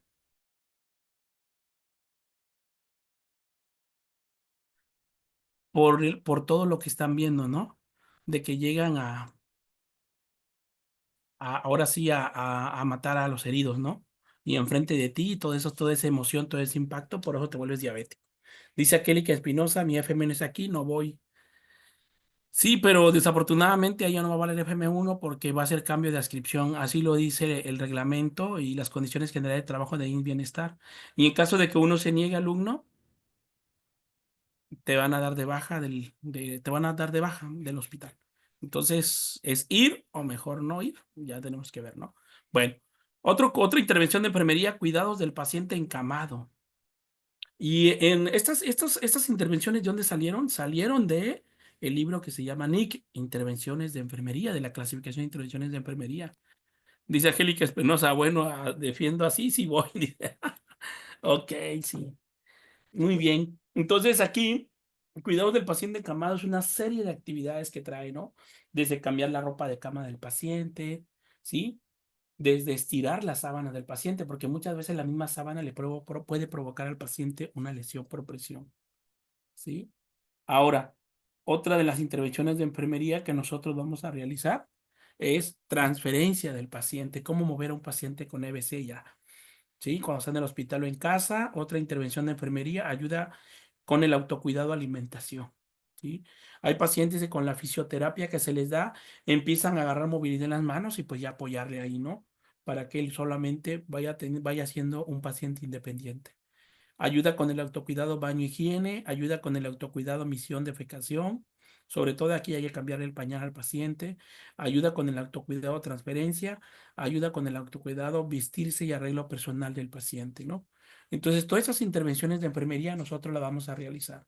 Y ahora, en cuanto al tratamiento farmacológico, pues bueno, aquí el enfoque terapéutico del accidente cerebrovascular va en tres etapas. La primera en el diagnóstico, el tratamiento en fase aguda y subaguda. Otra parte del tratamiento va a ser la prevención secundaria y el pronóstico funcional y tratamiento rehabilitador del paciente. Todos sabemos que los pacientes con EBC que se están recuperando, que afortunadamente solamente tuvieron una hemiplegia del lado izquierdo o derecho, el paciente va a necesitar una terapia, ¿sí? Una rehabilitación física, como lo vemos aquí en la imagen, ¿no? Y en cuanto a la rehabilitación física, muchas veces aquí los hospitales los citan, ¿no? Que vayan allá al hospital, al área de fisiatría, se llama el servicio, o muchas veces los mandan a una VR, que es una famosísima unidad de rehabilitación básica que existen casi en todos los municipios, ¿no? Del estado de Oaxaca. Y muchas veces el familiar pues prefiere que le den mejor el tratamiento rehabilitador en casa, contratan a un fisioterapeuta, ¿no? Y bueno, para el EBC isquémico, para el EBC isquémico en la fase aguda, por ejemplo, cuando el paciente está hospitalizado, nosotros tenemos que tener al paciente en cama, reposo en cama a 30 grados centígrados. O sea, la cabecera de la cama tiene que estar a 30 grados centígrados, no más, ni 45, ni 90, ni de cúbito dorsal total, nada de eso. ¿Por qué? Sobre todo porque el paciente tiene una obstrucción, tiene un coágulo, por eso se llama evento vascular isquémico. Entonces, ese tiene que ser el reposo del paciente. Inmediatamente se le va a tener que instalar una vía periférica y se va a iniciar con una solución salina, ¿no? Como le dice acá, de 2.000 mililitros cada 24 horas, con 20.000 equivalentes de cloruro de potasio. Pero bueno, este ya es tratamiento farmacológico del médico, ¿no? Del médico que lo va a tratar, que en este caso es el del servicio de neurología que va a estar a cargo del paciente. Dieta absoluta en las primeras 6 horas, ¿sí? O sea, durante las primeras 6 horas al paciente no se le va a dar dieta, ¿sale? ¿Por qué? Porque puede broncoaspirarse. Y aquí ya nos menciona lo de que es el control de la saturación, administrar oxígeno en el paciente. Se iniciará tratamiento empírico antibiótico como amoxicilina o ácido clavulánico, 1 gramo cada 8 horas, ajustando el fármaco en caso de insuficiencia renal hepática. Si es preciso, en caso de confirmarse la existencia de neumonía, valorar aumentar la dosis de 2 gramos cada 8 horas como alternativa, el levofloxacino 500 miligramos cada 24 horas. ¿Sí? Porque todo paciente que ingresa por una EBC es muy seguro que va a desarrollar una neumonía. ¿Por qué va a desarrollar una neumonía? Porque el paciente ya no se va a mover, va a estar acostadito. Entonces ahí toda la secreción a nivel pulmonar va a empezar la reproducción bacteriana. ¿Sí? Nosotros cuando nos movemos, nos caminamos por medio de la secreción del moco, de las secreciones nasofaringeas, del esputo que expulsamos al exterior, ahí es donde se van todas las bacterias, pero en el paciente que ya tenga pérdida, que esté con un EBC hemorrágico isquémico, ya no tiene ese reflejo de oxígeno, como lo mencionaba anteriormente. Entonces, toda esa mucosidad va a entrar a árbol bronquial hasta los bronquios y le va a formar una neumonía. Por eso es muy importante cuidar ahí a nuestro paciente. ¿Sale? Vamos a controlar en la glucemia capilar cada 6 horas en el paciente, vamos a ver, ¿no? Sobre todo si es un paciente diabético, es muy probable que nos vaya a hipoglicemiar, porque si no le estamos dando nosotros al paciente, de al paciente, sobre todo si es diabético, hay que ver porque si no se va a estar hipoglicemiando mi paciente. Entonces nosotros aquí, ¿qué vamos a hacer? Vigilancia de glicemia capilar cada 6 horas. Aunque el médico tratante no te lo diga, tú hay que hacerlo, independientemente si el paciente sea diabético o no, es una intervención de enfermería que tú vas a hacer, ¿sale? Vamos a tener una curva de TA, lo que es medir la presión arterial con horario, ¿no? Como lo menciona acá, cada 2 horas vamos a medir la presión arterial, ¿no? En caso de tratamiento antihipertensivo, se restringirá la presencia de cifras extremas que no pase de 200, mayores de 220 a 120, ¿sí? Milímetros de mercurio. Entonces, hay que vigilar bien eso. Y el objetivo es reducir la presión arterial en un 15% en las primeras 24 horas, porque si el paciente sigue manejando esta cifra de 220 sobre 120, es una cifra muy mala para el paciente, ¿sí? Entonces puede complicar más su estado de salud, ¿ok? Ahora, si la presión arterial es mayor de 200, mayor o igual a 220, 120 milímetros de mercurio, vamos a monitorizar la presión arterial cada 15 minutos si tenemos esta cifra, ¿eh? ¿Vale? Muy bien, ahora, ¿qué vamos a utilizar también? Vamos a utilizar la heparina de bajo peso molecular. ¿Por qué vamos a usar coagulantes, anticoagulantes? El uso preventivo de anticoagulantes como la heparina de bajo peso molecular, es la famosa enoxaparina, se recomiendan en pacientes inmovilizados, pero su uso no está recomendado de manera rutinaria. Pero en el caso de que el paciente tenga un EBC isquémico, ahí sí le tenemos que estar inyectando. Recordemos que la enoxaparina se aplica una ampolleta cada 24 horas y va a depender de la dosis que nos indique el médico, ¿no? También vamos aquí en esta parte, si el paciente está con crisis comiciales. ¿Qué son las crisis comiciales? ¿Sí? No se recomienda la profilaxis primaria con fármacos antipilépticos. ¿Qué son esos? Que mi paciente puede llegar a convulsionar, ¿no? Son más frecuentes en ictus hemorrágico que en isquémicos, principalmente parciales con o sin generalización secundaria. ¿Qué quiere decir? Que los pacientes con EBC hemorrágico pueden llegar a convulsionar. Y para estos, aunque no se recomiende, pero si sería necesario, se le va a agregar un medicamento para la epilepsia. Y como medidas generales, vamos a retirar en el paciente prótesis dentales en caso de que tuviera. Vamos a colocar tubo de Mayo, ¿sí? Este tubo de Mayo, ¿saben cómo se llama? Es el famosísimo que nosotros le conocemos como cánula de Guedel, la famosísima cánula de Guedel. Vamos a aspirar secreciones del paciente, ventanas a 31%, de apertura, y decúbito lateral sobre el brazo que no lleve el acceso venoso que va a estar el paciente, decúbito lateral, ¿no? Si la crisis tiene una duración superior a 3 minutos, se inicia estatus epiléptico, se iniciará tratamiento, ¿no? Puede llegar a presentar eso el paciente. De hecho, muchos pacientes que tienen EBC en el hospital nos han llegado a convulsionar, ¿sí? Y si nos convulsionan, pues hay que iniciar.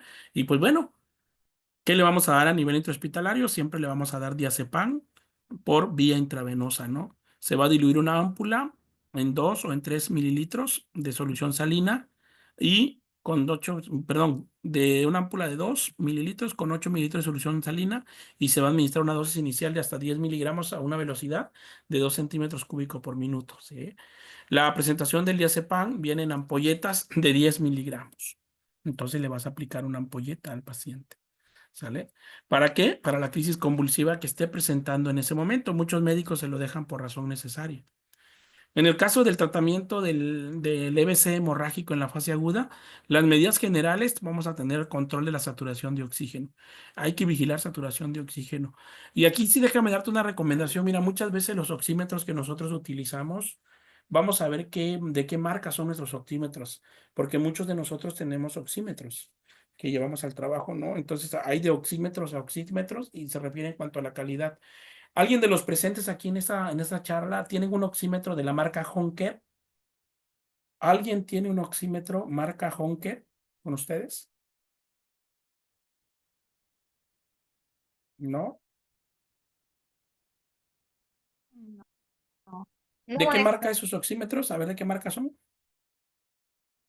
Escuché. Acuché. Ah, no, buena marca. Acuché es buena marca. A ver, otra marca por ahí. Entonces va a depender del oxímetro que tengas. ¿Cómo te vas a dar cuenta que tu oxímetro es de buena calidad? Depende del costo que hayas pagado por él. Por ejemplo, si tu oxímetro te costó arriba de 500 pesos, quiere decir que es un oxímetro de buena marca. Pero si tu oxímetro está por debajo de 300 pesos, de hecho hay oxímetros de 150 pesos o 200 pesos, no te confíes de esos oxímetros, no son buenos, ¿sale? Entonces, eso es muy importante. Vamos a vigilar en el paciente la hipertermia. ¿Qué es la hipertermia? ¿Alguien que me pueda decir?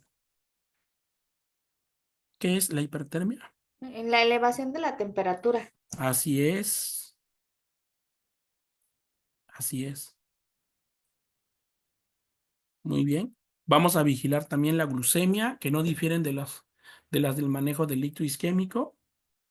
Se aconseja también el uso de citicolina en las mismas dosis. Y bueno, vamos a controlar la presión arterial cada 2 horas también. Y es lo que vamos a hacer, vigilancia en nuestro usuario, ¿no? Y ahora sí, en cuanto al manejo del accidente isquémico transitorio, eso significa AIT, accidente isquémico transitorio. ¿Quién no ha utilizado? ¿Quién de su familia toma aspirina Protec hasta hoy en día? Mi paciente toma. Sí, ¿de 100 miligramos? Sí. Muy bien. Mira, déjame darte, bueno, vamos a leer un chat antes. Dice Susana Sosoya, mi mamá, muy bien. ¿Sabes una de las habilidades que tiene el profesional de enfermería alumno? ¿Sabes cuál es? Farmacología clínica. O sea, conocimientos de farmacología clínica. El personal de enfermería tiene que tener conocimientos al 100% de farmacología clínica. ¿Sí? Desafortunadamente, en la licenciatura en enfermería, muchos de nosotros, al menos yo cuando cursé la licenciatura, llevé un semestre de farmacología. ¿Alguien que haya llevado aquí en el grupo 4 semestres o 3 semestres como mínimo de farmacología? ¿Alguien? No. ¿No? ¿Cuántos semestres llevaron por ahí? A ver, cuénteme. Yo uno. ¿Uno? ¿Alguien más? Solo uno. Uno. Yo un Oh, cuatrimestre en la profesión. 2 cuatrimestres, ok. Deberíamos tener, ¿sabes qué? ¿Cuánta farmacología deberías de llevar? A ver, aquí dice Carlos, yo 1, Susana llevé yo 2. Ah, qué bueno, Susana, muy bien. Deberíamos tener, si nuestra carrera dura 4 años, pues los 4 años llevar la farmacología.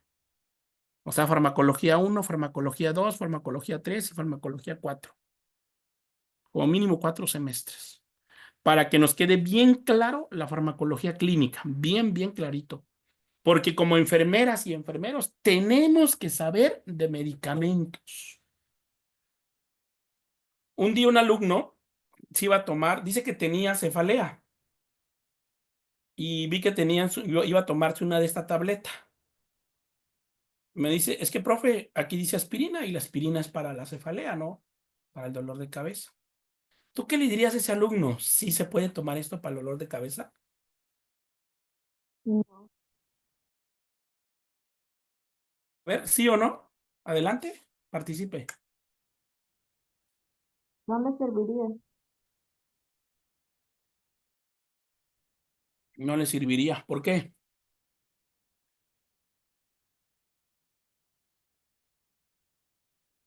Hay una aspirina que es para la cefalea, pero ¿de qué presentación es esa aspirina? ¿De cuántos miligramos?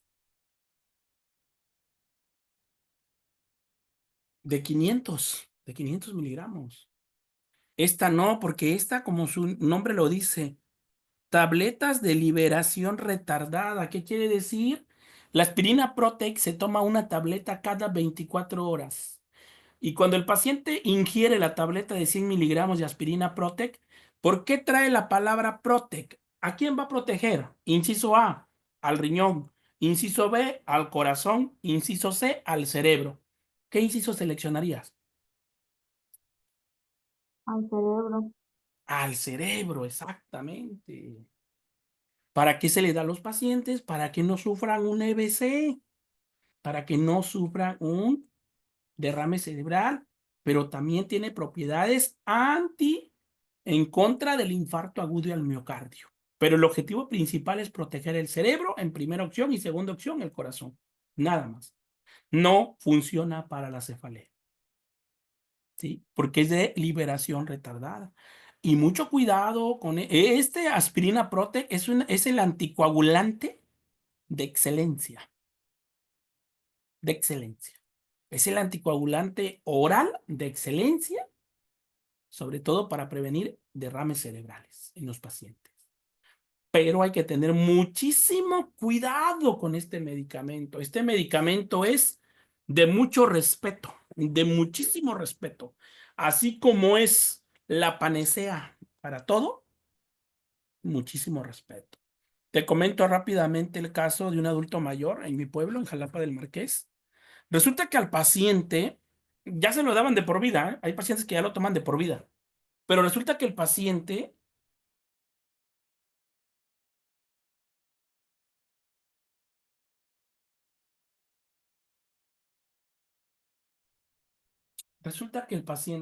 le dio dengue.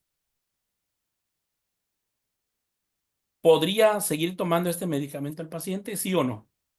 No, ¿Por qué no? porque el medicamento es para diluir la sangre. Mm,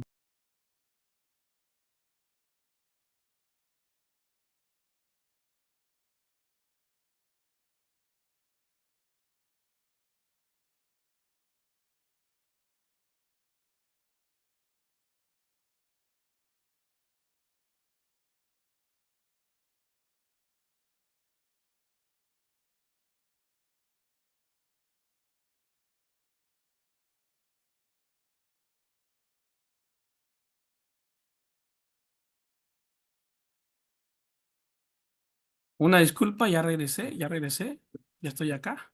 Dice Susana, yo llevo 2, no puede presentar hemorragia. Ok, así es, esa es la respuesta. ¿Qué es lo que pasa? Miren, la aspirina prote lo que va a hacer es que va a impedir que se forme un coágulo, ¿cierto? O sea, que no se forme un coágulo. Si en un momento dado en el sistema circulatorio detecta que hay un coágulo de sangre a nivel cerebral, ¿qué es lo que va a hacer? Destruir el coágulo, ¿correcto?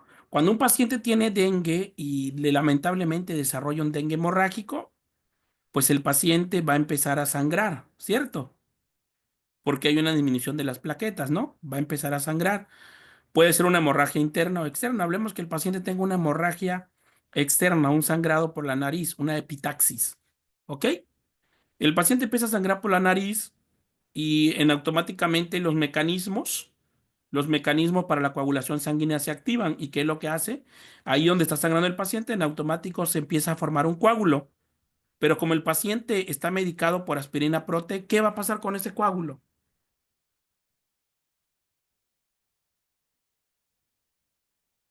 Ese coágulo se va a destruir.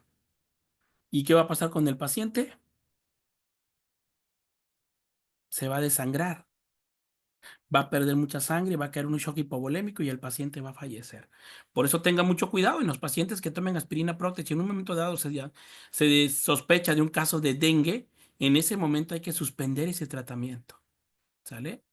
Carlos dice, la aspirina Procte prevenir la formación de coágulos de sangre. La aspirina normal se utiliza para aliviar el dolor, la fiebre y la inflamación. Así es, muy bien. Sobre todo la aspirina de 500 miligramos, Carlos, muy bien. Entonces, en el manejo del accidente isquémico transitorio requiere una evaluación exhaustiva lo antes posible, porque tras un accidente isquémico transitorio existe un riesgo de derrame cerebral establecido hasta en un 20% en el primer mes. Este riesgo es esencialmente elevado en las primeras 72 horas. Por eso es que se debe iniciar en el paciente con la aspirina Prote, que es el de elección. ¿Sale?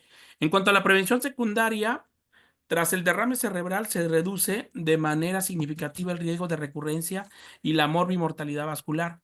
No debemos olvidar que el 30 al 43% de los pacientes que han padecido un ictus tendrán otro en los 5 años siguientes y este riesgo es máximo en el mes posterior al episodio índice. ¿Qué quiere decir? Si el paciente ya le dio un derrame cerebral hoy, es muy probable que en el mes le dé o en los próximos años, y ese derrame que le va a dar va a ser contundente en el paciente. Y esta vez, si en la primera vez el paciente se salvó, en esta vez difícilmente se va a salvar y va a fallecer. Las medidas de prevención incluyen tratamiento antiagregante, anticoagulante como la aspirina Protec, control de los factores de riesgo cardiovascular, o sea, control de la presión arterial, de las diabetes. Hay que controlar los lípidos en sangre que tenemos. A ver, yo te hago una pregunta, alumno. ¿Tú sabes cuánto colesterol manejas actualmente? ¿Conoces tus valores de colesterol, de triglicéridos? ¿Sabes cuánto tienes ahorita de glucosa?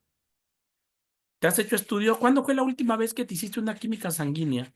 A ver, dime, ¿cuándo fue la última vez? Probablemente cuando entraste a la universidad, ¿no? ¿Te los pidieron? ¿Cuándo? No, es muy importante conocerlo, ¿sale? Porque las dislipemia nos puede ocasionar un EBC también, ¿no? Aquí nos comenta, dice Susana, sí, apenas me los hice porque me puse mal. Ok, entonces por ahí el año pasado, esa Mariana Reyes, hay que revisar esos exámenes, Susana, hay algo que no anda bien por ahí, ¿no? Mariana Reyes el año pasado. ¿Y cómo salieron, Mariana? ¿Salieron bien? ¿Normal? ¿Parámetros normales o hay un poquito de desviación? Mal, dice Chispas, Chispas. Hay que cambiar hábitos dietéticos. Salí con anemia, dice Susana Chispas. No, pues hay que tomar complejo B. ¿Sale? Hay que ponerse un suero vitaminado por ahí, Susana, que alguien te coloque un suero vitaminado, un Destrevix para 2 horas con solución Carman de 500 mililitros y vas a estar al 100. Muy bien, en cuanto al tratamiento de antiagregante plaquetario, pues aquí lo que vamos a hacer, se recomienda el tratamiento antitrombótico. Dice Mariana Reyes, pero entre control y ya me normalicé. Ok, muy bien. ¿Sale? ¿Qué es lo que vamos a dar en nuestro paciente? Pues vamos a dar tratamiento anticoagulación, ¿no? Pues aquí ya sabemos que el ácido acetilsalicílico, la aspirina, que es el esencial, que es el principal en el tratamiento de estos pacientes. ¿Sí? En cuanto a las dislipemias, se deben tener en cuenta los siguientes puntos. Primero, en pacientes con infarto arteriotrombótico, enfermedad vascular periférica y estenosis carótida sintomática, mayor o igual al 50% debe recomendarse la utilización de estatinas a pesar de ser de utilización. ¿Qué son las estatinas? O sea, ¿qué quiere decir? Si tú tienes un problema de grasas en sangre, que tengas elevado el colesterol triglicérido, tienes que iniciar a tomar las estatinas. ¿Cuáles son esos? Pues es la famosísima atorvastatina, ¿sale? Tienes que empezar a tomarlo, ¿sale? Para prevenir problemas de riesgo cardiovascular. Dice Cecilia, salí con triglicéridos un poquito elevado, ¿ok? Pues ahí hay que tomar besafibrato, 200 miligramos cada 12 horas, al menos por unos 2 meses, para control, pero sobre todo el control dietético, Cecilia. Hay que dejar el café y los taquitos que venden allá afuera del hospital. Bueno, se recomienda el uso de estatinas como la simvastatina 40 miligramos al día en la prevención secundaria del ictus, independientemente de las cifras del colesterol. El colesterol LDL, acuérdate que es el malísimo para todos nosotros, ¿eh? Ok, muy bien. Y en pacientes diabéticos se debe mantener una hemoglobina glicosilada inferior a 7. Pero ¿sabes qué es lo más triste con nuestros pacientitos? A ver, dime, ¿nuestros pacientes diabéticos se cuidan o no se cuidan? A ver, ¿quién trabaja en primer nivel? ¿Se cuidarán nuestros pacientes, Alejandra, o no se cuidan? Como cuando llegan a la consulta, ¿cómo te llegan?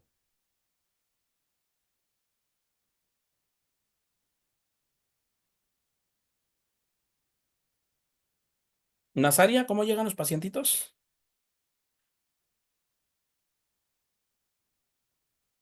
Profe, yo no trabajo en una unidad, pero Ah, sí he no visto, trabaja en una unidad, dice, ¿verdad? pero ¿No? sí he visto que sí llegan un poquito, pues mal, Deterio- porque no llevan, sí, porque no llevan bien su dieta, su control de, se llama, sus medicamentos, no realizan sus actividades, este, no se ejercitan más que nada.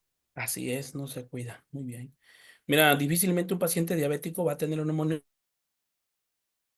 hemoglobina glicosilada inferior a 7. Difícilmente.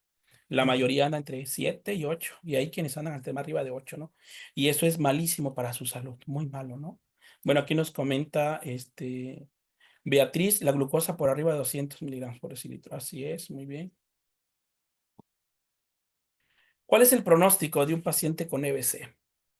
Pues mira, el pronóstico de la vida. Malo. El paciente, cuando tiene un EBC y lamentablemente, bueno, afortunadamente sobrevive al EBC y queda con secuelas neurológicas, secuelas de la movilidad física, una hemiplegia, ¿sí? Una cuadriplegia en el peor de los casos. El paciente no va a fallecer de eso. ¿Sabes de qué va a fallecer? De las complicaciones propias de la patología central. ¿Sí? ¿Cuál es la patología central EBC? Pero dejó las secuelas. Muchos de los pacientes, cuando ya están y tienen una hemiplegia, lado izquierdo o derecho, como viven solos, muchos de ellos están solos, al momento de querer pararse, sentir mucha impotencia y querer moverse, pues se caen y se fracturan la cadera. Y ya se complica más su estado de salud y falleció pues, por una fractura de cadera, porque se complicó, ¿no? O el peor de los casos, una úlcera por presión también. Y lo más triste, una neumonía, ¿sí? ¿Cuántos años creen ustedes que pueda vivir un paciente con EBC? Pongan un número. Te hablo de aquel paciente que lo dan de alta, que va a casa y ahí va a estar, ¿no? Ya no va a poder caminar. Ya quedó con una hemiplegia parcial o total, ¿no? ¿Cuántos años crees? ¿5 años? ¿10 años? ¿20?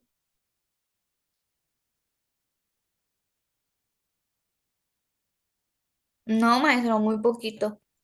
Muy poco. ¿Tu abuelito cuánto tiempo? Si nos puedes compartir, Alejandra. Ay, no, solamente duró 40 días. 40 días. Mi padre, 7 días duró. 7 días. Y se fue. ¿Sí? Determinar el pronóstico funcional del accidente cerebrovascular es de gran utilidad para el paciente y su entorno familiar, pero también para decidir estrategias terapéuticas, definir objetivos realistas en la rehabilitación y planificar la derivación al alta hospitalaria o rehabilitación. Aquí, principalmente, acuérdate, mira, es triste saber que muchos de nosotros trabajamos, todos trabajamos, ¿sí? Y en un momento dado, pues vamos a tener que dejar sola a mamá o papá, ¿no? Si le debe ser, o contratar a alguien para que lo cuide, ¿no? Y muchas veces nosotros podemos contratar a una enfermera, ¿no? Para que cuide mamá y papá, ¿no?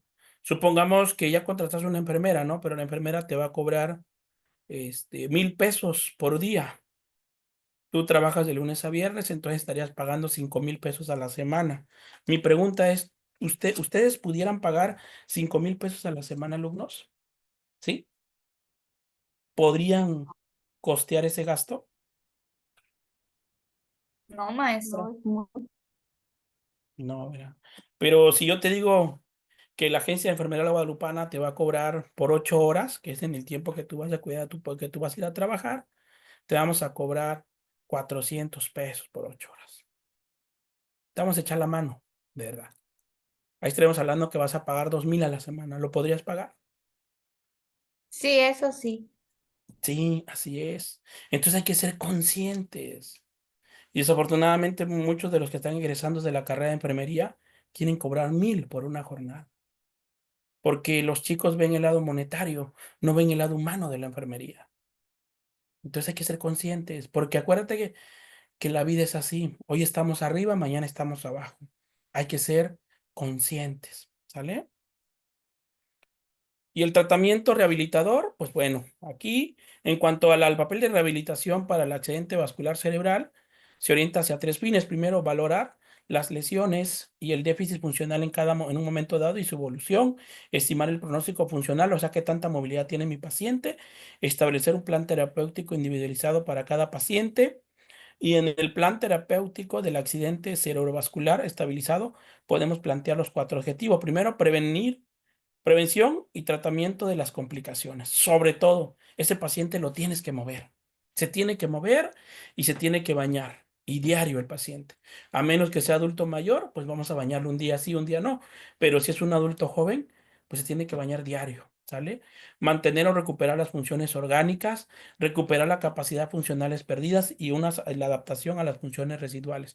O sea, que el paciente se adapte a su nueva vida, a la nueva vida que tiene actualmente, ¿no? Se tiene que acostumbrar. Y en cuanto a la fase aguda, los objetivos son los siguientes: evitar trastornos cutáneos y respiratorios mediante el uso de un colchón antiescaras. Y fíjate que yo he visto muchas veces en los hospitales que muchos pacientes que tienen EBC necesitan un colchón de presión alterna. Y nosotros nunca le recomendamos a la familia, tal vez porque no le queremos decir o se nos pasó, pero sabemos que en el hospital no hay colchones de presión alterna. Entonces yo la invitación que hago es que tú le digas al familiar, sugiérelo, siempre como sugerencia, le sugiero que le consiga un colchón de presión alterna a su pacientito. Aquí se lo voy a anotar, mire, lo puede conseguir. Pues está como en 1,000, 1,500 pesos más o menos. Pero pues, ¿sabes por qué es importante? Porque vas a prevenir que tu papá se llegue a ulcerar, que le vayan a salir llagas. Si a tu papá le sale llagas, se va a complicar su salud, se va a infectar esto y va a estar más días en el hospital. Entonces ya la familia pues sabe, empiezan a hacer su ahorrito, a buscar la cooperación o algo y le consiguen a don Juanito su colchón de presión alterna. Eso es muy importante, hay que ser humano, ¿sale? Eso le va a prevenir al paciente lesiones por presión. Hay que cambiar de postura a nuestro paciente y hay que realizar ejercicios respiratorios con ellos, ¿no? Entonces, es muy difícil que por la carga laboral que tengamos nosotros no lo podamos hacer, pero sí hay que enseñar al familiar cómo también movilizar a su paciente. Hay que enseñarle nosotros porque él se va a ir a casa y hay que empezar a hacer la educación para la salud en el momento de cuando el paciente se vaya a casa, sepa cómo va a cuidar a su mamá o a su papá, ¿sale? Entonces es algo muy importante en el paciente. Y pues bueno, en él vamos a utilizar lo que es terapias de rehabilitación ya establecidas, probablemente algún dispositivo ortopédico para que le favorezca la rehabilitación del paciente o el apoyo en la poca movilidad que aún tenga el paciente. ¿Sale? Y en cuanto al tratamiento rehabilitador en la fase de estado, o sea, cuando ya se va recuperando el paciente, aquí lo que vamos a hacer es que el tratamiento, una vez se alcanza la estabilidad del cuadro, vamos a empezar con el paciente a reintegrarlo al ámbito de la familia.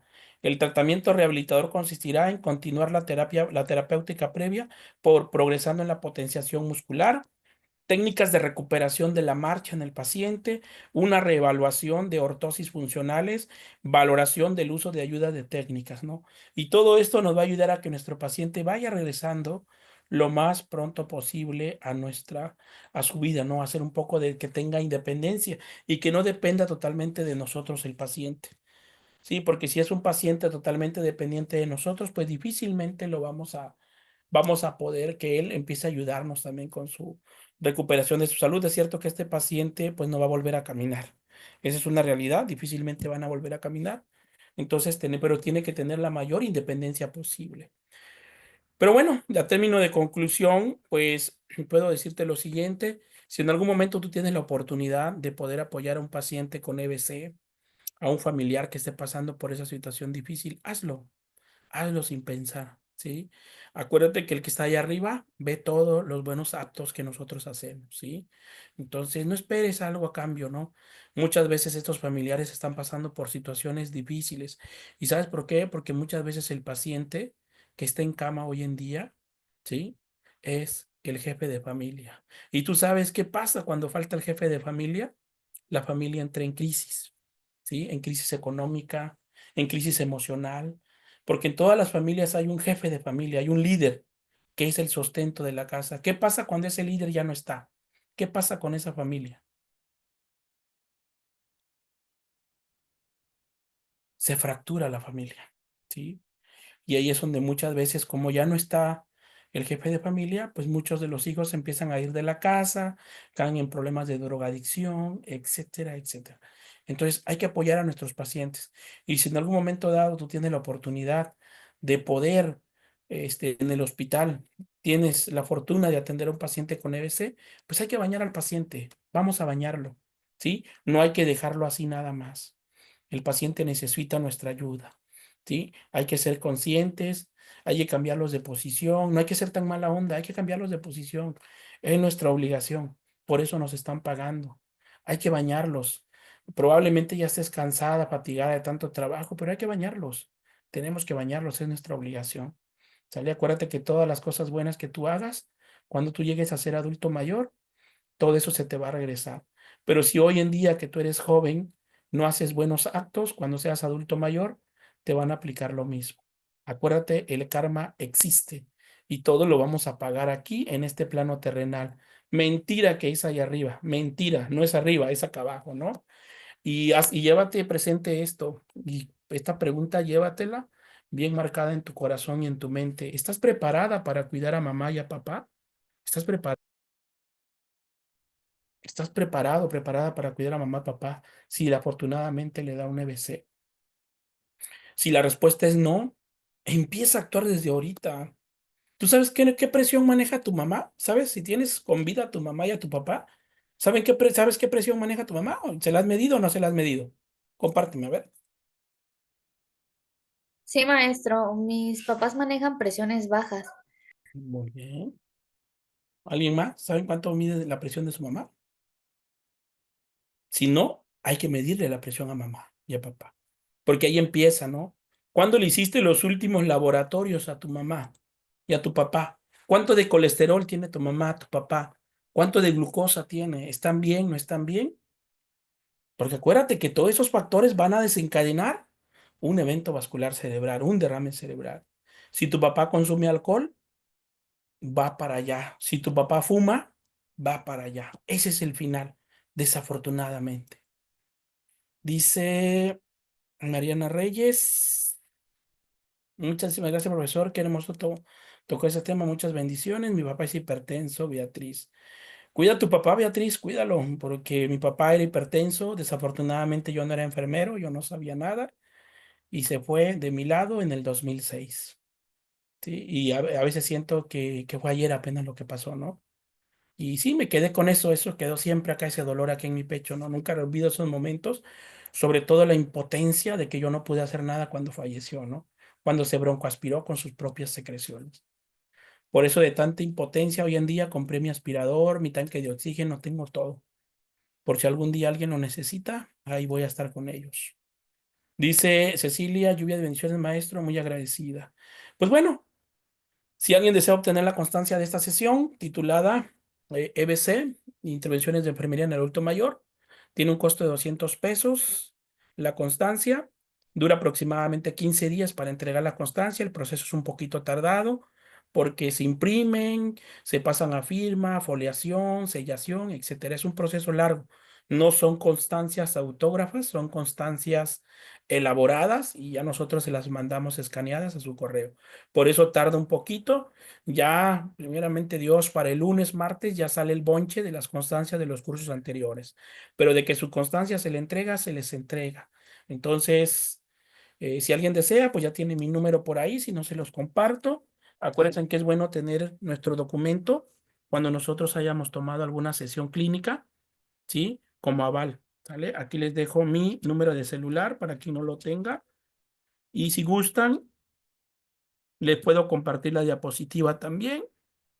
Me pueden mandar un WhatsApp y con gusto se los comparto, ¿no? 951-423-6508, costo de la constancia 200 pesos. Les recuerdo que esta clase quedó grabada. Quedó grabada la clase. Si alguien desea la grabación de la clase, se les envía el día de mañana con gusto. Los alumnos que están en el diplomado, pues ya saben, la clase se les manda ahí. También las diapositivas. Y quien desee la clase grabada me puede mandar un mensaje y con gusto se le comparte también. Para Beatriz, que no alcanzó a escuchar toda la sesión. Y pues bueno, los vamos a seguir invitando a nuestras sesiones clínicas. Para la próxima semana vamos a ver lo que es cáncer pulmonar en el adulto mayor. Igual las intervenciones de enfermería a realizar en ellos. Por ahí les vamos a estar dando invitaciones ahí de nuestros próximos cursos. Y por ahí no sé si está la compañerita de que pidió información del diplomado de quirúrgica. Tengo curiosidad de saber si está por ahí, a ver cómo se llama. Déjame revisar aquí. No sé si está presente la compañerita. Es que hay una compañera que me pidió información de del diplomado de quirúrgica, pero me comentaba que ya dudaba de que fuera real, ¿no? Entonces, se llama Yesenia. No sé si está presente Yesenia por acá. Yesenia.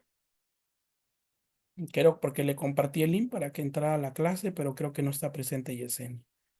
No, no entró. Y pues bueno, nos comenta aquí vamos a contestar esta pregunta. Nos dice Carlos, una pregunta, ¿la duración de la constancia tiene como vigencia 6 meses como mínimo?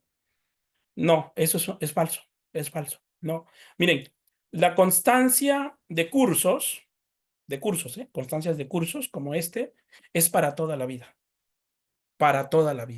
Es como, por ejemplo, si yo te dijera, a ver, Alejandra, Ixel Alejandra, ¿cuándo caduca tu título de licenciatura en enfermería? ¿Qué vigencia tiene, Alejandra? No, nunca caducaría. Exactamente, así son las constancias.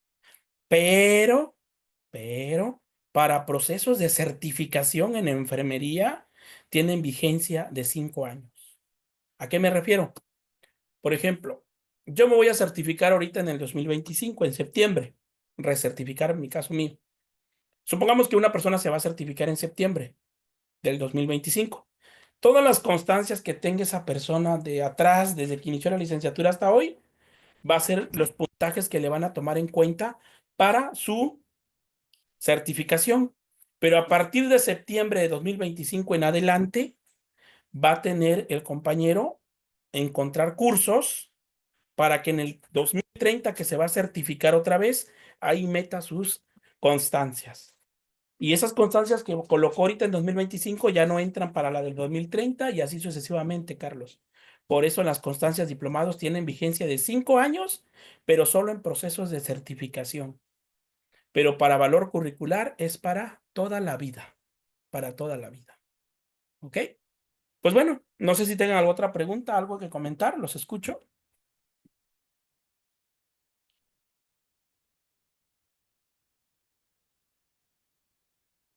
Ok, pues muy bien. Pues muchísimas gracias por participar. Cuídense mucho, que Dios los bendiga y recuerden, si tienen la oportunidad de apoyar a un adulto mayor, apóyalo. La actividad que nos vamos a llevar para esta semana, alumnos del diplomado y para los que los quieran realizar, adelante.